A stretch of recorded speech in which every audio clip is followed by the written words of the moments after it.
If you like the story, you can support the author on Patreon. Link is in the description. Additionally, if you would like to request novels and access my Google Drive where I have 200 plus audiobooks, then you can join my Patreon. Link is also provided in the description. Chapter 141, Prehistoric Pokemon -2. A few hours had passed and now it was nearly the end time for the event. Every trainer one by one started returning their borrowed gear or getting their fossils checked. Some talked in groups, some bragged about their findings and some had Pokemon matches. Overall it was a pleasant environment but not for some people. Brock and Daisy were sitting in a particular camp with worried expressions as Ash hadn't returned yet. Everyone except Ash was there. Did something happen with him? Why isn't he back yet? Daisy said. He has Bulbasaur and Gravello with him so he should be safe, but knowing by his habit of getting into trouble I am getting worried. I don't even know in which cave he went to look for fossils. Brock said. Ash's rest of the Pokemon were at the camp and worried for him to except for his Charmeleon who didn't seem to care. Ash didn't even take his Pikachu with him. Under normal conditions, Brock would have tried calling Ash on his device, but in their current location, the network was out. After 5 minutes Misty returned to the camp with a disappointed face. Did you find anything, Misty? No, Brock, I asked around the people who might have seen him but no use. I think we should go to the staff members, they had an Arcanine with him. That Pokemon might help. Good idea, let's do that. Unfortunately, Aoki was not present as he could have done something to help. Daisy one by one let Ash's Pokemon into their Pokeballs but Pikachu, Pidgeot, and Charmeleon refused to enter their Pokeball for some reason. Pidgeot's case was justifiable but Charmeleon's actions were surprising as he never once listened to Ash's commands after evolving and only did anything when it was time to eat. After inquiring some more, the team assembled around the staff member that had an Arcanine. Your friend is missing, Hui, I hope nothing bad happened. Although it is difficult to find his scent because of the environment, it is not impossible. Give me something that has his smell, the staff member said. Hearing that, Brock handed him Ash's jacket which the staff member let his Arcanine get familiar with. While he was getting familiar, he informed more about his colleagues who gathered a search team for Ash. As a person went mission under their premises, it was their responsibility to look for him. Flap flap.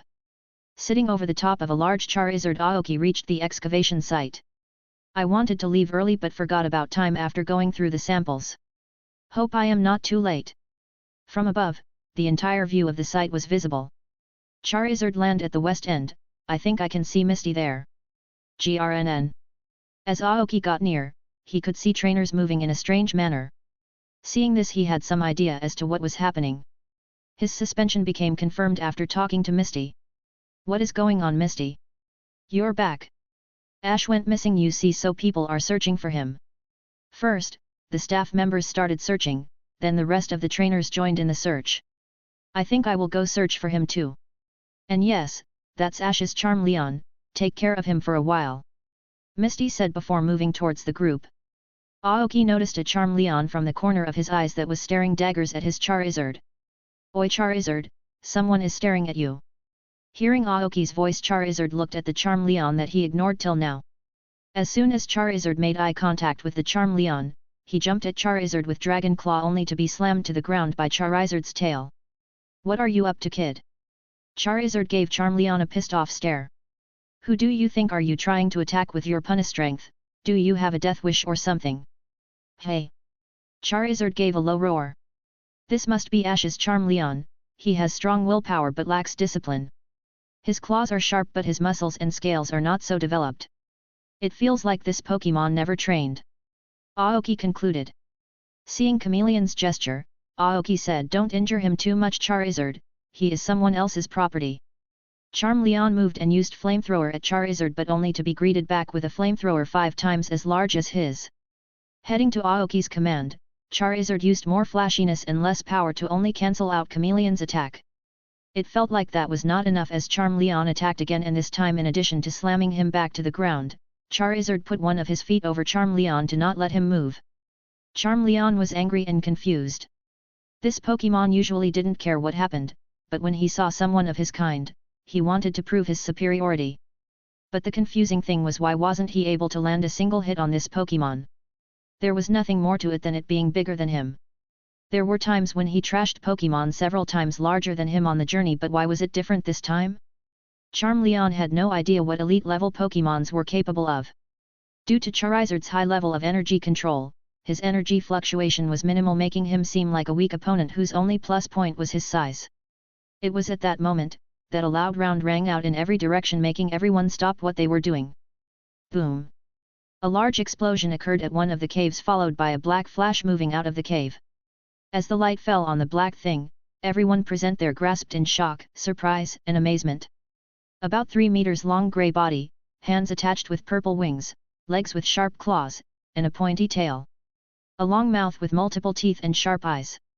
Is that really what I am seeing, or a hallucination? A trainer muttered. You are not hallucinating, that really is what you are seeing. It was an Aerodactyl holding a human with its legs. None could believe that they were seeing an alive Aerodactyl in front of them. Roar! The Aerodactyl roared again, bringing everyone out of their current state. A feeling of suppression emerged from the Aerodactyl, spreading all around, making people's hearts beat faster. Most of the Pokémon felt their movements getting stopped as they felt the threat of a predator, which awoke their primal fear. Charmeleon too sensed fear from within, which made him even more frustrated. So some things will happen after all. Will you save him? Darkrai asked. Other people are there to save him. As for the Aerodactyl, I will wait till the end. I don't think anyone here is going to be taking down that Aerodactyl. That thing is at the peak of elite rank. Aoki said to Darkrai. Hey Charizard, found a new opponent for you. Chapter 142, Catching a Prehistoric Pokémon. There is a reason why a lot of people avoid the profession of a trainer, and why parents don't want their kids to become trainers. The dangers of wild Pokémon. Trainers don't realize the level of danger they are putting themselves in unless they come in front of a predator. This was what a lot of trainers and Pokémon were feeling right now. The gaze of a predator petrified their movements. Although Aerodactyl was not doing anything, his mere peak elite level aura was able to instill this effect. More so the fact that Aerodactyl had abilities called Unnerve and Pressure, which intensified the effect of intimidation. Hey look, that's Ash. Daisy pointed at the human who was being held by the prehistoric Pokémon. Hang on Ash. We are coming to save you. Brock's voice had no effect as Ash appeared to be unconscious. Before anyone could say anything, Ash's Pidgeot flew towards the Aerodactyl with Pikachu on his back. Pidgeot and Pikachu broke out of their fear for their trainer's well-being. I will not stop here. I will not be scared, but like a chicken, I can never call myself trailer if I don't stand challenges, Gary muttered, biting his lips. He took out a Pokeball and released his strongest Pokémon. Blast was destroy that flying lizard. Hydro Cannon. Gary's words resonated, creating an effect of encouragement, making people come out of their petrified state. Trainers started releasing their Pokémon one by one as everyone wanted to be the one to catch the Aerodactyl. Just as Pidgeot reached the Aerodactyl, he was attacked with a devastating hyper beam that he dodged narrowly, but the attack hit the ground and caused a huge explosion. Pikachu used Thunderbolt on Aerodactyl, but that doesn't seem to have any effect on the Pokémon. As Pidgeot, Aerodactyl, and Pikachu got into a battle, more and more Pokémon started getting involved in the fight. Flying-type Pokémon from the sky and other types of Pomons attacked from the ground. Aerodactyl phased through every attack like nothing and kept thrashing every Pokémon on his way. What is that monster? Why is it not going down? Screams of confusion and horror resonated, and trainers for the first time experienced the rampage of an elite-level Pokémon. As time went on, Aerodactyl became faster and stronger as it rapidly got used to the powers that it had during its prime. Aoki released Clefable and Victreebel and asked them to make sure no one died. Charizard, who watched the battle, picked up the Charmeleon below his feet only to be hit with a flamethrower on his face, which didn't do anything. That's your trainer, right? Go help him out. Stop embarrassing yourself more than what you already have. From what I know, he saved you and was there for you when you were at your lowest. Stop tarnishing our bloodline and go help him out. Holding Charmeleon by his head, Charizard threw him at the Aerodactyl that was thrashing other Pokémon. Charmeleon ignored what Charizard said just now and used Flamethrower, which was countered by Whirlwind. Initially, Aerodactyl's intentions were to go to the surface in search of food, but after coming to the surface, when he saw such a large gathering, he decided to have some fun hunting.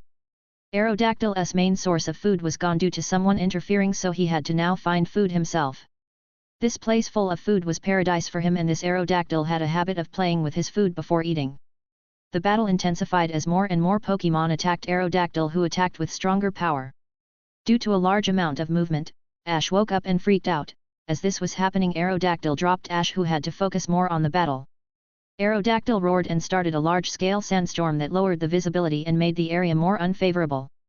Slowly Pokémon started fainting, making trainers run away from the scene till a few trainers were left, in one of which was Gary. Seeing the situation getting worse every second and the Pokémons losing, one of the staff members decided to fly to the nearest city for backup. Misty commanded Slowking to use Psychic and all three of them teleport back to where Aoki was.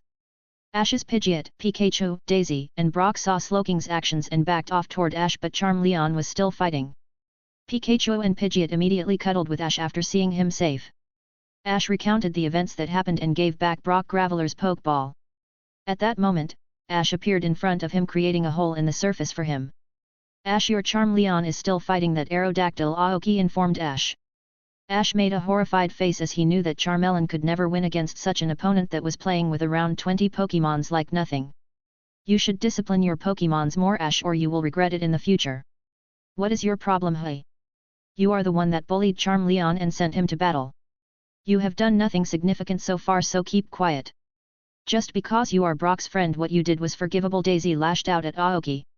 Ash's Pokémon, after hearing that, stared at him with hostility, only to be suppressed by one look from Charizard.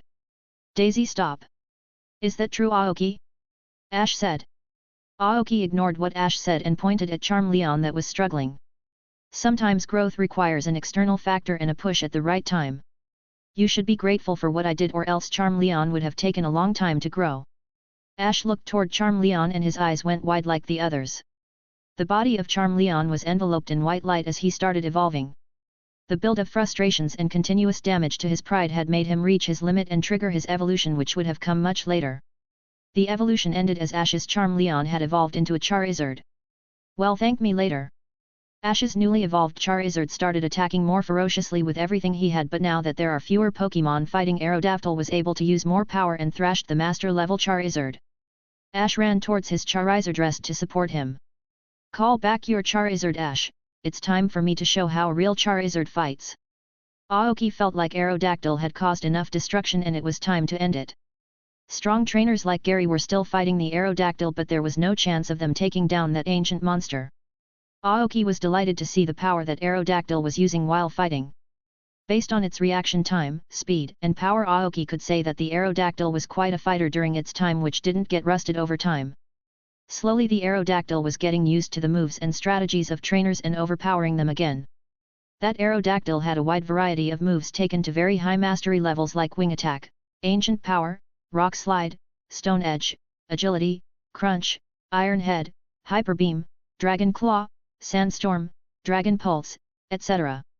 It was good to see that the trainers fighting were right on time to call back their Pokémon when they were defeated and not let Aerodactyl kill them. Victreebel and Clefable were there to save the Pokémon and trainers who didn't manage to react on time, so there was no casualties so far. Aoki could see anger in Aerodactyl's eyes as he was seeing his prey magically disappear into Pokeballs. Initially, he wanted to see if Ash's Charizard could put up a fight against Aerodactyl, but things turned different. It was true that Ash's Charizard reached peak master rank after evolution, but the power boost was not enough to take down that ancient beast.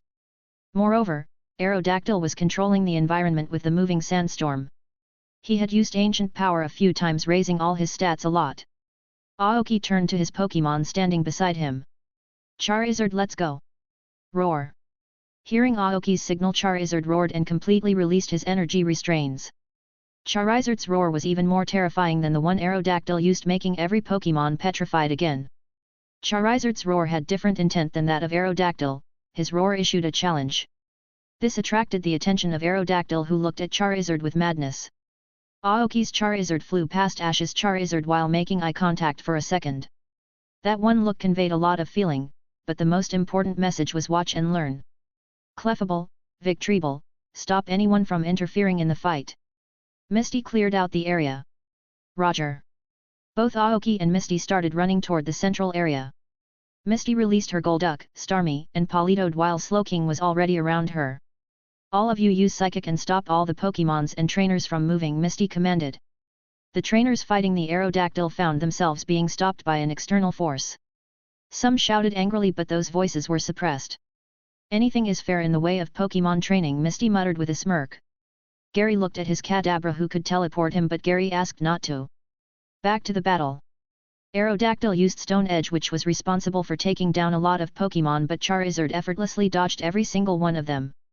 Charizard used Dragon Dance and Sunny Day. Charizard roared and shot a glowing ball into the sky, setting up Sunny Day, and started using Dragon Dance. Aerodactyl saw this and used Supersonic, but Aoki protected Charizard's mind with Dark Aura, making him immune to that attack. Seeing that didn't work, Aerodactyl used Dragon Pulse at Charizard. Charizard returned the favor, used Dragon Pulse too. Facing the terrifying Dragon Pulse, Charizard, who had completed one round of Dragon Dance, used his version of Dragon Pulse that was twice as strong as the one thrown at him, creating a large explosion. Boom! Boom! At that moment the entire sky was filled with purple dragon-type energy and red flames of explosion. This explosion released a wave of shock wave that cleared up the sandstorm that was set up by Aerodactyl. Boom! Another explosion occurred as the Aerodactyl fell to the ground after being hit by a Sunny Day boosted Flare Blitz from Charizard while already being damaged by Dragon Dance boosted Dragon Pulse. Aerodactyl moved his body maintaining distance from Charizard and started using Ruse to heal himself. During this, Aerodactyl could not fly, which made some things easier. Don't give him a chance to recover, go near him and use Mega Kick. Swish! Charizard flapped his wings with full force, quickly catching up to Aerodactyl with a Mega Kick, but Aerodactyl dodged and used Stone Edge again, which Charizard blocked with Protect and blessed a flamethrower at Aerodactyl's face. Hold his tail and use Slam. Stunned by the close-range flamethrower, Aerodactyl found himself getting pulled by Charizard, but before he could resist he was pulled and slammed into the ground. Every trainer watched the scene with shock. Oi oi! Did he really start his journey same time as us? That's insane! Daisy watched in horror.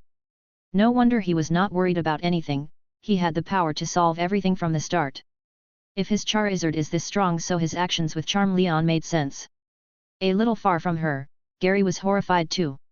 This is when Gary remembered something he had heard from his grandfather. Aoki from Orange Town, a boy with a Charizard and Golden Pidgeot will be your strongest opponent. If possible, maintain a healthy relationship with him, that boy is a champion-level candidate. No matter what happens, don't get to his bad side. Not only that, Aoki was the person that cleared Saffron Gym and Celadon Gym with just one Pokemon. It was known that Dragon Pokemons were the hardest to command, so watching Charizard follow his every command flawlessly was another proof of Aoki's talent. Gary had spent a lot of time in Professor Oak's lab and knew how hard it was to raise a Charmander. That is why he chose a Squirtle as his starter, who was comparatively easier to raise. Gary called back his Pokemon except for his Arcanine now that he knew he could not get that Aerodactyl. So the rumors were true after all. Gary noticed how Ash was watching the fight with Aw while his Charizard was doing the same, but with frustration. Like father like son, both of them need some sense beaten into them. Gary was arrogant but knew his limits. The only reason why he was always rude to Ash was to make him work harder. Moreover, Gary was an expert at pissing off his opponents with words that would make the opponent make mistakes that he could exploit. Gary looked at Misty, who was watching the battle.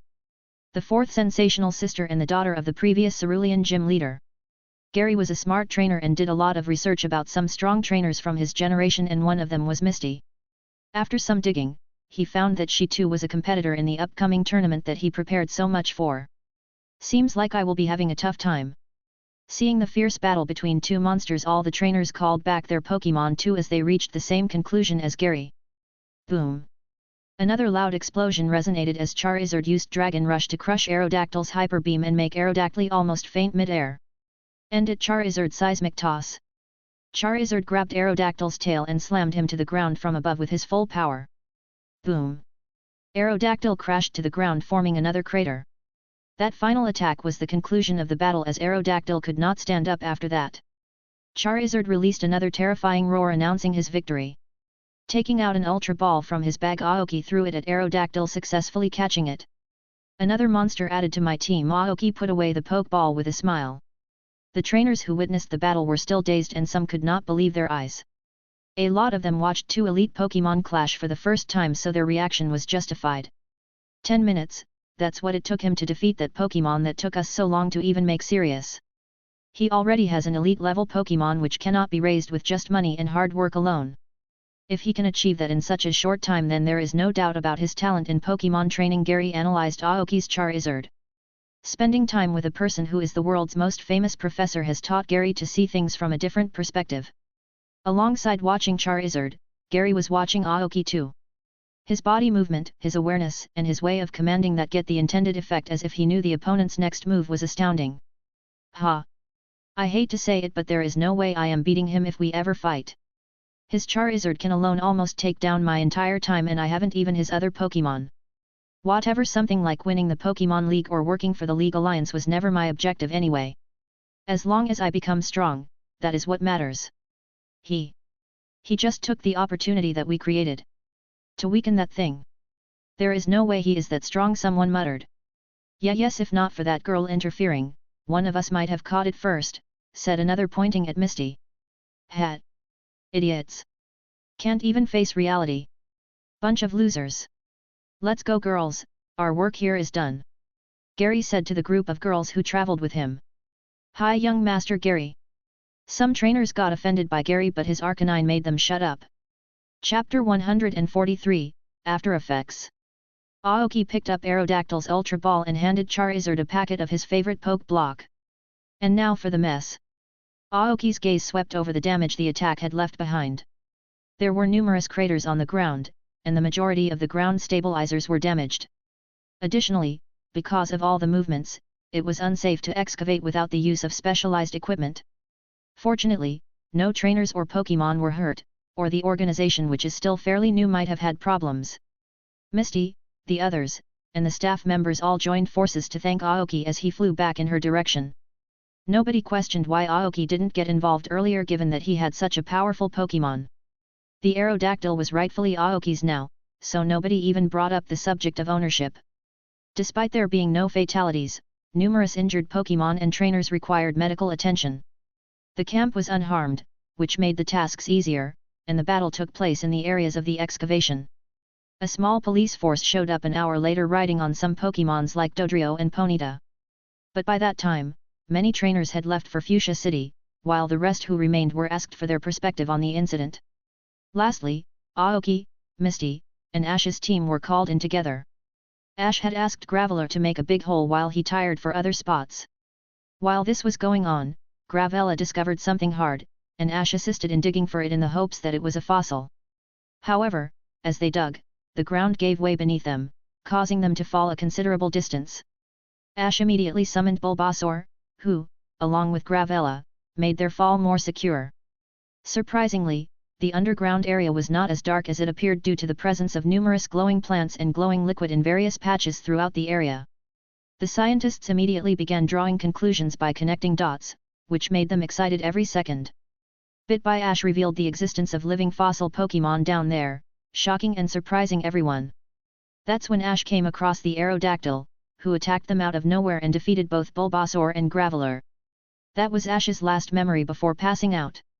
What Ash said has the potential to cause significant changes in the fossil revival process. The presence of the blue glowing liquid discovered years ago was the only reason the fossil revival process existed. If the amount Ash described was true, it would be extremely valuable.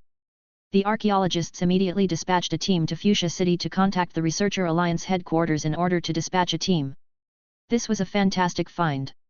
Ash was promised a large monetary reward if his claims were proven to be true. Officer Jenny turned to face Aoki but said nothing. She had heard that his single Pokemon had defeated the Aerodactyl that so many people were having trouble dealing with. Jenny was initially skeptical of him defeating such a powerful Pokemon alone, but when he discovered that Aoki was an elite trainer, all her doubts were dispelled. Aoki must be a big deal if he has an elite-level Pokemon at such a young age. Elite trainers, after all, had a different level of identity. She refrained from asking him why he didn't intervene earlier because he was under no obligation to do so. In all honesty, she was relieved that the case had been resolved before she arrived because, according to trainer reports and video of the battle, she lacked the strength to defeat a top-tier elite Pokemon. The job of a Pokemon trainer is filled with difficulties, and that particular battle was one of those difficulties that a trainer could not avoid. She was relieved that there had been no fatalities and that, based on the celebrations and reactions of the archaeologists, something positive had come of it. Aoki was also promised a reward, which he could pick up at the Fuchsia City police station. While Misty ventured a little too far to get acquainted with her new Kabuto in the evening, Aoki vanished once more to train his Pokemon. She had intended to return Kabuto to the gym because she was currently unable to care for any additional Pokemon. The fact that the egg she discovered would take months to hatch saved her from having to send the egg home as well.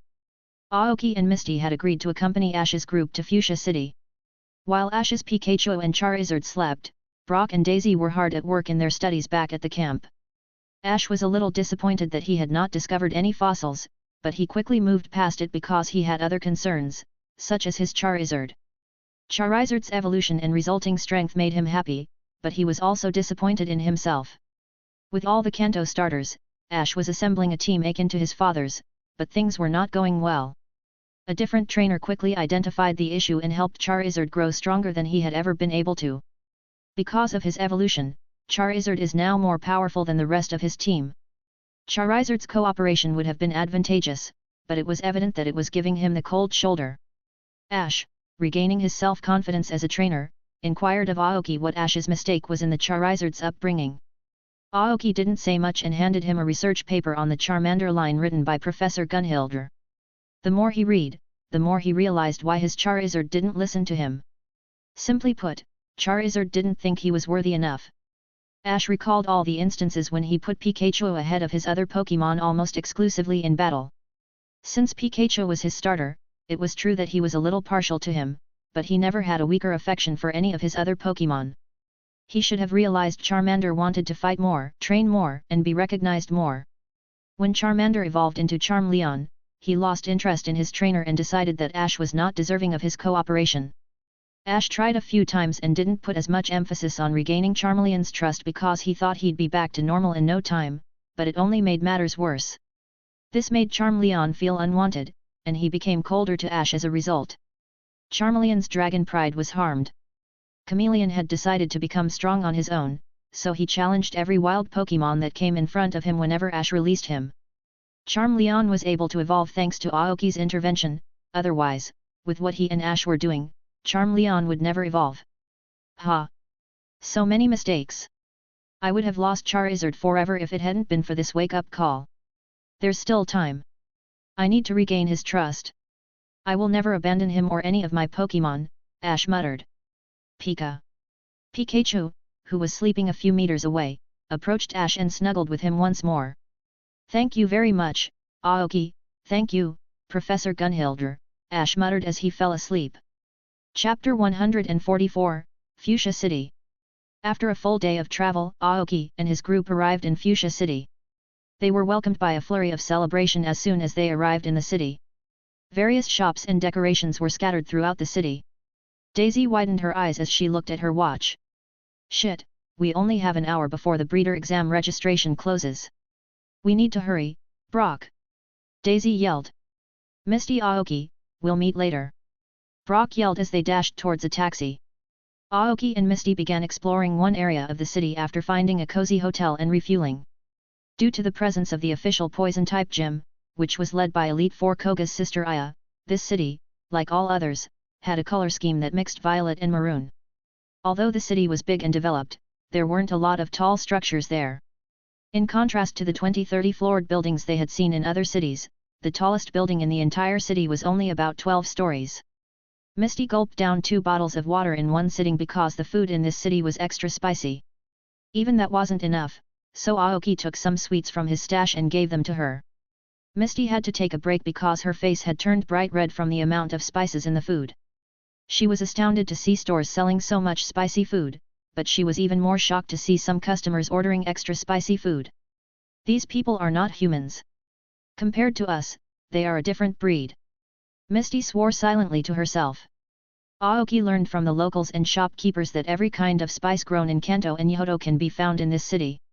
Aoki ordered some spicy food for Charizard, as he was the only one his team who preferred spicy food. Aoki made the decision to buy all the spices he could find, especially those from Yoto, in order to later use them in a tasty recipe. As for the vegetation, it was moderate with the majority of flowering plants dispersed throughout the city, similar to that of Celadon City, but this city lacked the same enticing scent. Although the streets were well constructed, they weren't as good as those in Saffron or Vermilion City. After exploring a few stores, they came to a location where trainers were abound. The renowned Fuchsia Stadium was here. It was the largest battle arena they had ever seen. At the stadium's entrance were statues of 2 people in armor sitting on rapid ashes with spears in their hands. The Indigo League used to be held in this city back when Yodo League was a part of Kanto. When the Yodo League and the Kanto League split, the Indigo League Stadium on the Indigo Plateau was constructed. This stadium is not deserted, rather, it is frequently used for Fuchsia City events or rented to trainers for a set fee. The Youth Cup was scheduled to take place here. Aoki observed various individuals adorning the stadium. Around the stadium, there were a lot of food stands as well. Must be pretty expensive to book a stall around the stadium, Misty thought. They left that location and began exploring other areas. That's when Aoki noticed a magazine filling an entire shelf of a bookstore. Hey, Misty! The magazine for which you took photographs is now available. Are you serious? Let me take a look. The cover page featured her in a business suit, and the rest of the pages featured her other photos. Overall, the magazine was well made. While Misty and Aoki were reading the magazine, a familiar face reached for another copy from the shelf. You look stunning here, Misty. Misty turned to face the person after hearing a familiar voice. Susie. What are you doing here? Misty expressed surprise at seeing her. It's been a while, Susie, Aoki said. Nice to see you two here. I was scheduled to take a groomer exam tomorrow. Furthermore, how can I miss the Youth Cup? Susie said. Two of our friends, Brock and Daisy, are also in this event, Misty said of Brock and Daisy. I have met them before, they were an interesting bunch. I heard that only 10 participants are going to get a license from them, so it will be an intense competition, Susie replied. How are your preparations coming along, Susie? Aoki asked. I did my best to prepare, the rest is up to luck, Susie said with a smile. Are you two free right now? I was thinking of going to the amusement park, Susie inquired. Nice idea, that was also our next destination. It'll be fun if you come too, Misty said. I'm going to D. A man screamed at the top of his lungs. An excited-sounding woman wearing loose clothing was screaming alongside the man. Misty, you seeing this? Aoki asked, watching the scene in front of him. Yeah, that poor guy. I never expected to see a gym leader like this. Jill and gym leader Alex were the two on the roller coaster. While Jill was having fun, Alex was pale, as if all the colors on his face had faded. It wasn't clear whether his fear stemmed from the motion or the ride's shape as a Gyarados. Is that Flannery City's gym leader? It's strange seeing a gym leader like that, Susie said nervously. Finally, the ride came to an end, and Alex stumbled down, supported by two women. One of them was Jill, and the other appeared to be from the Joy family. Jill moved in their direction after spotting Aoki and Misty. I had a feeling I'd run into you two here. When did you guys arrive? She inquired. We arrived here 2 days ago. Hey Aoki, it's been a WHI. Alex came to a halt in the middle and covered his mouth as if about to vomit. Wait, don't do it here. I'll take him to the restroom, you guys talk. Aoki took Alex's hand and began walking towards the restroom. We got here this morning. Aside from that, what happened to him? Misty asked, pointing to Alex. He lost to both of us in a game that we were playing the previous night, so as a punishment, he must comply with everything we ask of him for the next day. But it appears that we went a little too far. Ah, that reminds her, meet Micah Joy, Alex's childhood friend, and fiancé, Jill said, gesturing to the person standing next to her. Micah had inherited the Joy family genes, which made her very attractive. In contrast to Jill, who had a lot of energy, she seemed to be more reserved and calm. On the other hand, Alex vomited and spent a long time in the restroom before feeling a little better. He appeared to have fought a war by the time he came out. Drink some water here, Aoki said, pulling out a water bottle. Thanks. How did things get so bad? I messed up. The first thing I did was eat things that made my stomach upset. The second was when I let my girlfriends win the bet and gave in to their requests, underestimating them. I've been riding along with them on all the rides this morning despite having an upset stomach. And every ride they selected had characteristics of the kind found in roller coasters. When I went on the Gyarados ride, that was the last straw. I believed that I had overcome my fear to some extent, but boy, was I mistaken. I've had enough, I won't be putting myself through any more challenges without first knowing what they will entail. Seems like he went through hell. Aoki thought. Both of them returned, and Alex's two girlfriends expressed their regret for subjecting him to such an ordeal.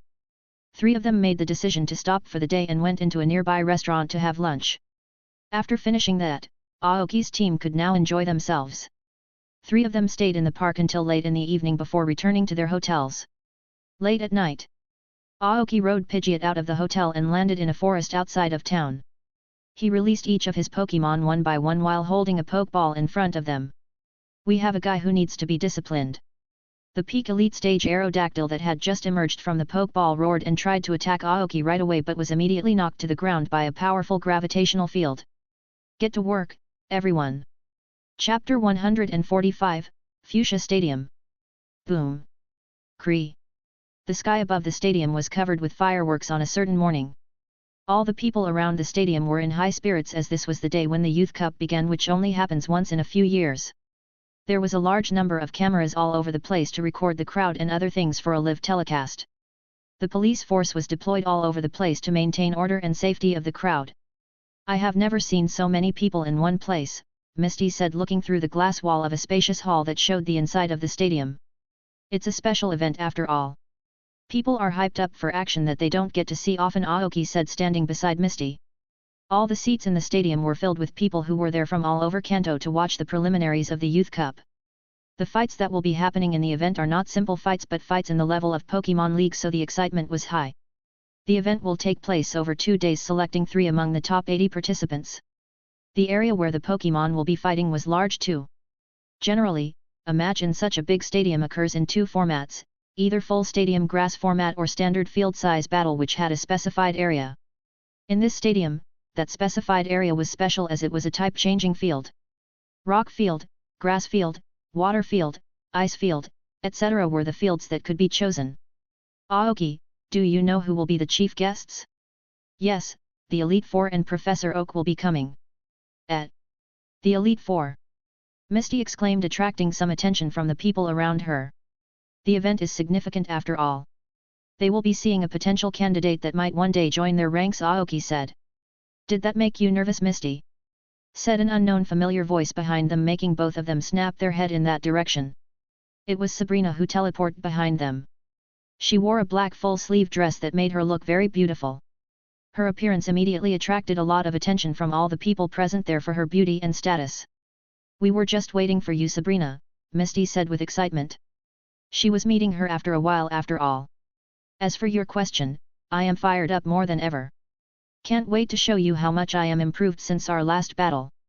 It's been more than 2 weeks since Aoki last contacted Sabrina, so he was kind of happy to see a familiar face too. Aoki extended his hand for a handshake, but contrary to his expectations, Sabrina leaned on and kissed him on the lips, making him shocked. Everyone watching them was shocked to see Sabrina kiss someone too. Misty covered her mouth but had a smirk hidden underneath. People who had grudge against me have started to cause trouble. You said you will support me as per our deal, Sabrina whispered in his ear as she touched his chest. I said I would support you, but not like this, Aoki whispered back. Doesn't matter, I will act as your lover from now on. Who knows, we might really fall in love someday, Sabrina whispered. You know, hearing that line in your monotonous voice doesn't excite me a bit. Where did you even learn to speak like that? Aoki asked, almost face-palming. It should have worked, I even followed all the steps, Sabrina replied. Hey? What are you even talking about? I read a book titled How to Seduce a Man in Simple Steps, seems like it didn't work as intended. Aoki's eyebrows twitch upon hearing that. Ahem, I think that's enough for now, people are staring. Misty said, drawing their attention. With another kiss, Sabrina separated from him. Although Misty had a huge grin on her face, Aoki was in a bit of a dilemma. Whatever, why should I reject a beautiful woman? Who knows, I might start liking her romantically one day. Slowly the participants in the tournament started arriving in the hall Aoki and the others were standing. There were various people Aoki was familiar with like Ash, Gary, Jill, etc., while there were some gym leaders like the Bug-type leader Fonzie and Fire-type leader Alex. Every participant present there was given a number ranging from 1 to 80. Aoki didn't know how these numbers were assigned, but it was not hard to guess. Since these numbers would decide the matchups, the league will make sure to evenly distribute the strong trainers to avoid them clashing too early. With all the participants present, it was time for the guests to arrive. With a short announcement, the representatives from the league started to enter, followed by the Elite Four. First was Ice-type Elite Four Lorelei. She was a red-haired gorgeous lady with glasses. She wore a tight dress that showcased her curves and skin, making the male audience especially cheer loudly. Next was Poison Type Elite 4 Koga. He had black spiky hair along with sharp eyes. He wore attire similar to a shinobi and a mask that covered his face to his nose. Next was Fighting Type Elite 4 Bruno. A tall man with big muscles and a serious face that made him very scary. He wore attire similar to that of a fighting type dojo master. Next was Ghost Type Elite 4 Agatha, the woman Aoki met in Lavender Town and a Stage 0 psychic. She didn't dress up too extravagantly and looked just like any other woman. Out of all the Elite 4, Lorelei got the most cheers because of her beauty and curves, making Bruno pissed. "See, people value my beauty more than your muscles," Lorelei taunted. "People are just delusional." "Humph. Sooner they realize that these temptations will ruin them, the better," Bruno replied. Finally came the champion of the Kanto region, Dragon Master Lance, along with the most renowned Professor Oak. Lance had red spike hair, which was a deeper shade than that of Lorelei. He wore a blue suit and his signature red cape, while Professor Oak was in his usual attire in which he appears before the public. The audience went crazy over the appearance of all these people in one place, especially Lance, as he was the champion after all. All of them sat in the VIP area, which had a clear view of the battle area. With the speech of a senior league member, the event finally started. Chapter 146, Youth Cup Preliminaries 1. VIP Viewing Area. "Who do you think will be selected this time, Professor Oak?" Koga asked. "I can't say for sure, but the gym leaders have a significantly higher chance than the others.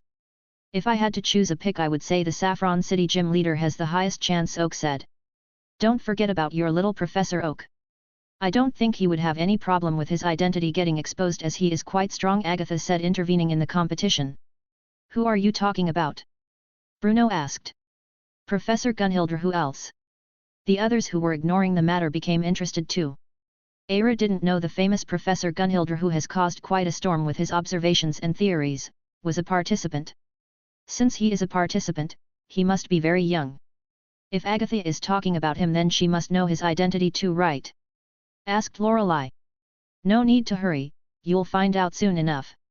Meanwhile, Lance was looking through the window, trying to remember the time when he once participated in the event too. On the other side, all the participants were waiting excitedly for the start of the match. There were all sorts of people present there, some were confident, some nervous, some excited, and some overconfident. Some people who knew each other even started betting about who would last the longest among them. Unlike normal Pokemon matches, the first rounds happening will be in a random format, which includes one-on-one matches, duels, battle royals, etc. On a big screen in the stadium, all the formats were visible, out of which one would be shortly chosen. "The wait is finally over, folks, and it's time for choosing the format of battle," announced the anchor. One by one all the options started flashing before finally stopping on one. Battle Royal. The appearance of this option caused a wave of excitement and nervousness. The chosen style of the match is Battle Royal, so let me explain the rules, as this is a new style introduced this year. There are 80 trainers in this event who will be participating in 8 rounds, with each round 10 trainers. Each trainer will release one Pokemon in the designated area, and the winners will be the last 2 Pokemon standing. A Pokemon will be eliminated by either fainting or getting out of the selected field. At the end of all the rounds, we will be left with 16 trainers who will then fight the next rounds. Lastly, once the Pokemon enters the field, the trainer cannot give any verbal commands to their Pokemon. I hope all the rules are clear, so let's start with the rounds. The last rule may sound a bit unfair, but going by the nature of the event, it is totally fair. But the rules never said about mental or commands, so people with psychic Pokemon have an advantage. A trainer could also use hand gestures, since they didn't fall under verbal commands. This was a match that would have a lot of factors to decide the end result, like the ability to dodge, crowd control, fastest attacker, AoE damage dealer, etc. Trainers could also form groups and target other Pokemon first. The number of the first 10 participants was displayed on the screen and called to the stadium. Aoki and Sabrina both looked at each other and started walking as it had their numbers. "I will have to wait, I guess." "I don't think you two will need it, but best of luck," Misty said. As they reached the stadium, the audience burst into cheers for the trainers. The live footage of the stadium was telecasted all over the Kanto region. Some people were excited to see the people they knew on screen, some were interested in knowing about the trainers and seeing different Pokemon, while some were waiting to analyze the moves the trainers will be using and making them their own. All the trainers stood around the type-changing field, which was a grass field. Let's make a record for the fastest elimination. Sabina said to Aoki. Sure, sounds interesting. Since you are with me in this one, let's give them a show they have never seen before. With everyone at their positions, the referee announced the start of the match. Go full power Alakazam. Sabrina released her Pokemon giving a mental command. Her Alakazam, which was at master rank the last time Aoki saw it, has now reached it rank. Aoki too released his Pokemon that would be the best for a battle royal, who immediately started levitating. Show them the power of gravity. Clefable. Hell broke loose as soon as all the Pokemon came into the field. There were Pokemon like Tauros, Radon, and Golem who immediately used Earthquake, Fearow who charged up and Hyper Beam, Poliwrath using Hydro Pump, Vileplume using Solar Beam, Beedrill who focus on dodging, and finally a Magneton used Thunderbolt. Most of the Pokemon there were at master rank while some were at peak intermediate rank. Alakazam and Clefable synchronized and dodged every attack aimed at them. Just as the initial rounds of attacks were over, Clefable released all energy restrainers and used a strong gravitation field which made all the Pokemon expect Alakazam to fall to the ground unable to move their bodies. Although Clefable did most of the work, to everyone it seemed that Sabrina's Alakazam did all the work.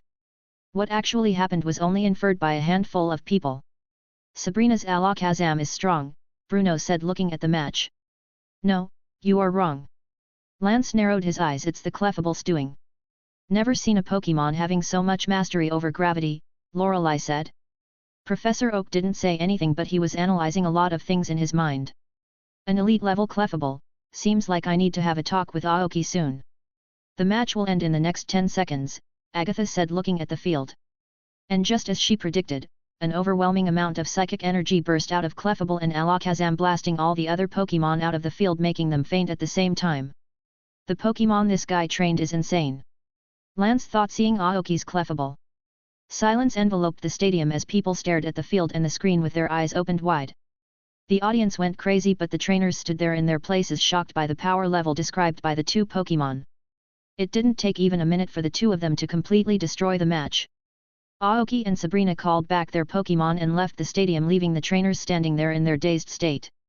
Didn't they go a bit overboard? Misty thought, seeing their performance. Their combination is pretty terrifying. I wonder how she will perform in bed. No, this is not the time to think such things. Get a hold of yourself, Misty. With a glorious and exceptional performance of power, the winner of this round is Aoki and Sabrina. Give them a huge round of applause as we welcome the trainers participating in the next round. The next 10 trainers entered the field, which included 2 gym leaders. Oya, if it isn't my rival Alex? I never thought you will show your burnt face here after being defeated in your first ever official gym battle, Bug-type gym leader Fancy said. What did you say, you bug catcher? Should I burn you too like the last time I burned your bugs, you loser? Fire-type gym leader Alex replied. Loser? What the hell are you talking about? I don't remember ever losing to you. Losing to me must be a big shock for you, as you forgot about the outcome. Let me reawaken that memory for you, shitty bug fucker. Bring it on, you burnt clown. Their quarrel didn't last long as the referee announced the start of the match. Go Caesar, show him your power. Fancy released his elite rank Caesar. Squash that bug Arcanine. Alex released his elite rank Arcanine. They are doing it here too, Brock thought, sitting with Daisy in the audience. As he was a former gym leader, he got a good seat for himself and Daisy to come cheer for Ash and Gary. The rivalry between Fancy and Alex was well known among the gym leaders, as they argued in every gym leader meeting. I get it about Sabrina, but the power level of Aoki's Clefable is unnatural. They seemed to be in sync, as if they talked it out. He managed to secure himself the most beautiful gym leader. I am so jealous. Hey, Brock, why are you gritting your teeth? Daisy asked. No, nothing. Forget about it. Unlike Aoki and Sabrina's round, this round gave the audience the entertainment they wanted. Arcanine and Caesar clashed without a single worry in the world, destroying every Pokemon that came their way. The battle continued for 10 minutes with no clear winner, but their clash eliminated all the other Pokemon, making them the winner of the round. Seems like we need to continue our battle in the later rounds, bug fucker. Good for you, burnt clown, you get to save your reputation till then. With their round done, the next round started, in which Misty and Gary were together. Gary played the smart card and decided to team up with Misty for this round. His Pokemon were strong, but not strong enough like the gym leaders to eliminate the other Pokemons easily. Hearing that Misty was going to use Slowking, Gary decided to use Executor to imitate what Aoki and Sabrina did in their round. The teamwork between Slowking and Executor turned out to be fruitful as they were the winners of that round, although it was not easy. There was an Electabuzz and Ghastly that targeted Slowking, while a Charmeleon and a Pidgeot targeted Executor, almost making him faint if not for Slowking's timely help. This match lasted about 15 minutes, giving the desired entertainment. Gary has matured, it seems. I would have never imagined him cooperating with others. Both Professor and Daisy had the same thought. The matches continued till there were only 16 trainers left out of 80. They were Aoki, Sabrina, Misty, Gary, Jill, Alex, Fonzie, Ash, and 8 more trainers. Some of the highlights were Ash's Pikachu, whose Thunder directly knocked out 7 of the 10 Pokémons, Jill's Magmar, who went on a rampage, and a trainer named Zeno with a Dragonite who summoned a big storm. There was a 2 hours break announced for the trainers as well as the audience before the next round of matches commenced. Before the break, the format of the battle and the matchups were announced. The type of battle would be a 3 vs 3 full team battle in which both the trainers will command a total of 3 Pokémon to fight the opponent's 3 Pokémon. The 8 matchups were Aoki vs Zeno, Misty vs Rukia, Sabrina vs. Coincidentally, none of the trainers Aoki knew were fighting each other. Aoki was not really shocked by that. Sure enough, the matches are not random but rigged to give the audience the most fun. All the people I know have some sort of background and have shown interesting performances. The ones responsible will not let them fight each other very soon. Even the gym leaders are not made to fight just yet. Chapter 147, Youth Cup Preliminaries 2. Master Trainer Zeno Argia was Aoki's first opponent. A pale-skinned 22-year-old guy. He was not too tall and had brown curly hair and a band to hold his hair in place. Aoki searched about him a bit during their break and found that he was a finalist for last year's Indigo Conference and lost to Alex. He had a team of 6 Pokémons in which the noteworthy Pokémon were Melodic, Venusaur, and a Dragonite. Aoki didn't strategize much as it would not be needed. During the break, he talked with Brock a bit but mostly hung out with Misty and Sabrina. At one point he saw Fonzie and Alex competing against each other as to who can eat more bowls of ramen, gathering quite an audience, but in the end, both of them ate an equal number of bowls. Hope Alex doesn't upset his stomach again. Even the Elite Four came to take a stall. Alas, they were surrounded by people asking for photos and autographs, not letting them enjoy themselves at all. Lance did the smart thing and flew away somewhere on his Dragonite and returned back just before the match started. Ladies and gentlemen, welcome back to the preliminaries of the youth tournament. The following matches will decide the top 8 trainers, among whom 3 will represent the Kanto region in the main tournament going to be held in the Unova region. With a huge round of applause, welcome Aoki from Orange Town and Zeno from Vermilion City. Both the trainers took their places with the grass-type field in between them. The trainers will call out 3 of their Pokémon at the same time. The trainer who has their last Pokémon standing will be the winner. Begin. As Aoki predicted, Zeno pulled out his Dragonite, Melodic, and Venusaur, who took their place in the air, front, and back respectively. Interesting, Aoki thought, seeing one of his Pokémon. A lot of people were impressed by his lineup, especially his shiny Venusaur. Let's give the audience a spectacular performance. Clicking 3 Pokeballs on his belt, he called out his 3 Pokémon. He chose Charizard, Victreebel, and Nidoking. Professionals were immediately attracted to Aoki's Pokémons due to their abnormal size and deep color. Zeno made the first move and gave his Pokémon a series of commands. Dragonite set up a thunderstorm. Dragonite flapped his wings at full power and summoned a storm and flew high to create thunder. Melodic assist him, use Rain Dance. Venusaur use Seed Bombs at 3 of them and coat your vines in poison ready for attack. All of you be ready to use Protect anytime. In the Elite Four section, everyone had their own viewpoint on the direction of the match. I bet on this Zeno guy. His strategy of creating a thunderstorm is very good as 2 of the opponent's Pokémon were weak to water. Moreover, Dragonite had a very good mastery over lightning, so the attacks will hit hard, Lorelei said, not yet knowing the identity of Aoki. I bet on the other guy. If you look carefully, he hasn't even made a move yet and still has that smile, the smile of confidence. All 3 of his Pokémon are brimming with muscles, especially the Charizard.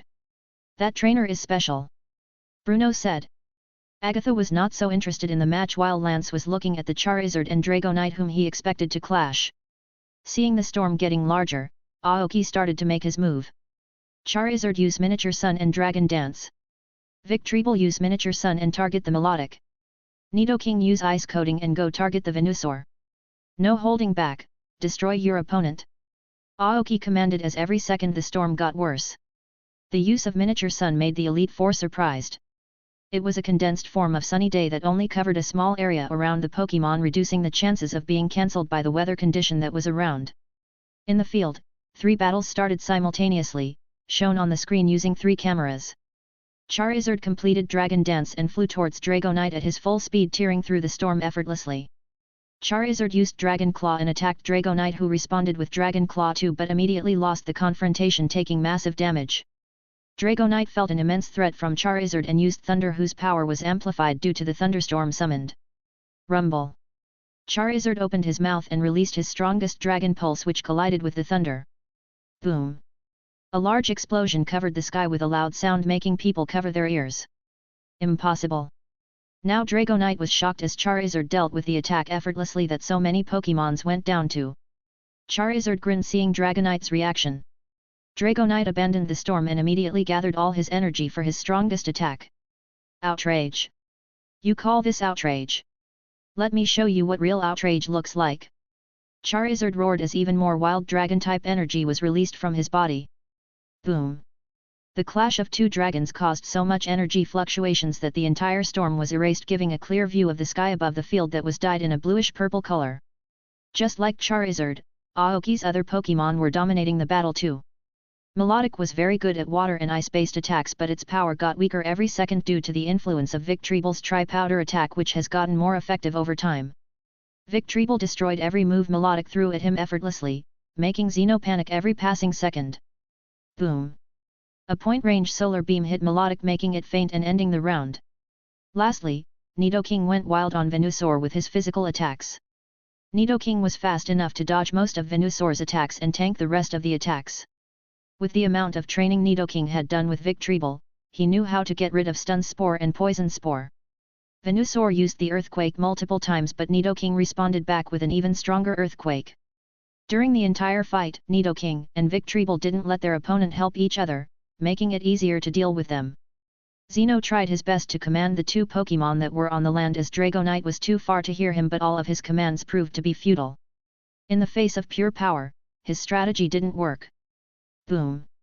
A strong ice punch finished Venusaur, who earlier got hit with a blizzard. Boom. Another explosion occurred as Dragonite crashed on the ground near Venusaur and could not stand up again.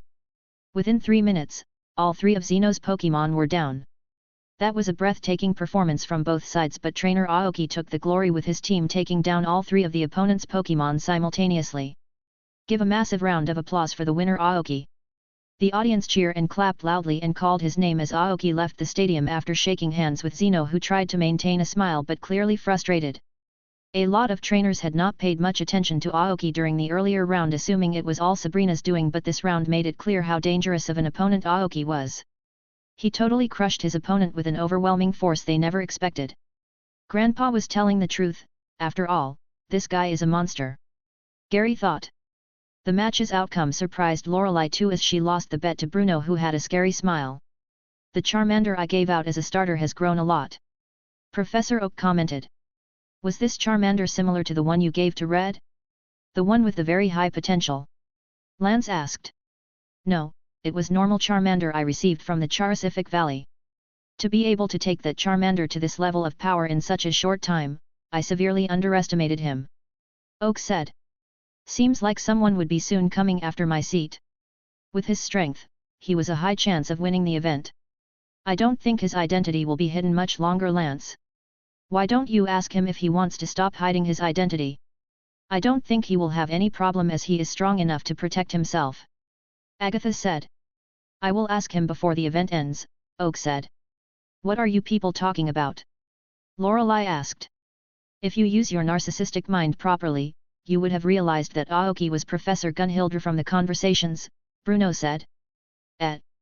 Meanwhile, in the hallway, Alex confronted the person he was waiting for. What are you making that face for? The guy who you lost to had defeated me months ago on his first try. There should be no remorse for losing to a monster, Alex said to Xeno. Ha! We are on the same page. I trained so hard after being defeated in the league and even managed to evolve my Dragonair to a Dragonite, but I became overconfident in having a pseudo-legendary. So what do you plan to do now? I was in Yoto collecting badges when the notification came for the event. I will be going back and participating in the league. Let's have a drink after this event is over. Sure. After Aoki's match, all the other matches continued with interesting twists and turns. Many trainers had Pokemon that were not native to the Kanto region, so people got to see some interesting Pokemon that they don't see normally.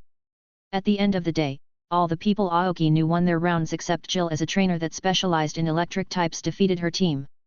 The trainer was named Kamiya and had a team of Electabuzz, Raichu, and his ace Luxray. He had the ends of his hair dyed yellow with bracelets on his hands. He had some fancy glasses that looked like a guitar. His Raichu was many times stronger than Jill's and comparable to Surge's Raichu that Aoki fought against months ago. His Luxray took care of Blastoise while the Electabuzz took care of Magmar. The later fight was very entertaining and got both of them a lot of praise. Alas, Jill's entire team was wiped out with Kamiya not losing any. Jill was pretty upset, but Alex was there to console her. It was undeniable that Jill was a very talented trainer. To be able to gather such a team and take them to their final evolution in such a short time was not something to be scoffed at. Aoki was sure Alex's family would accept Jill after today's performance. Aoki remained at the top spot for finishing the earliest in 3 minutes, followed by Sabrina in 5 minutes, Alex, Funcy, and Misty around 10 minutes. With all the matches done, the final matches would be taking place tomorrow, where the representatives of Kanto will be decided. There were the matchups that would be happening tomorrow. Funcy vs Kamiya. Sabrina vs Alex. Misty vs Ash. Aoki vs Gary. Chapter 148, Youth Cup Preliminaries 3. Ugh, no matter what I do, I don't seem to find any way to get past that monster. In a hotel room, Gary scratched his head. In front of him was a table with a lot of papers that had strategies written on them. Forget it, I will just do whatever I can. I am Gary Oak, the proud son of Blue Oak. I would not go down without a proper fight. Similar scenes happened in multiple rooms as the participants made plans and strategies for the matches the day after. Aoki was not worried about such things and enjoyed his time with Misty and Sabrina. The next day all of the participants gathered in the stadium and found the same amount of audience as the last time. Even all of the Elite Four were present, but Professor Oak was absent as he had some things to take care of. Ladies and gentlemen, welcome to the second day of the Youth Tournament Preliminaries. Today the top 4 candidates for the semifinals would be decided. With some announcements and short speeches, the event started. With a huge round of applause, welcome trainer Kamiya from Vermilion City and gym leader Funcy. Aoki did some digging about Kamiya and found that he was a member of the police force and mostly did investigations and got quite a lot of recognition. He was from a common family and was able to raise 4 master rank Pokemon worthy of recognition. Among the audience, supporters from Bugsy Town and the police force can be seen cheering for the two parties. Begin. Funcy started with elite rank Scizor, a master rank Heracross, and an intermediate rank Parasect.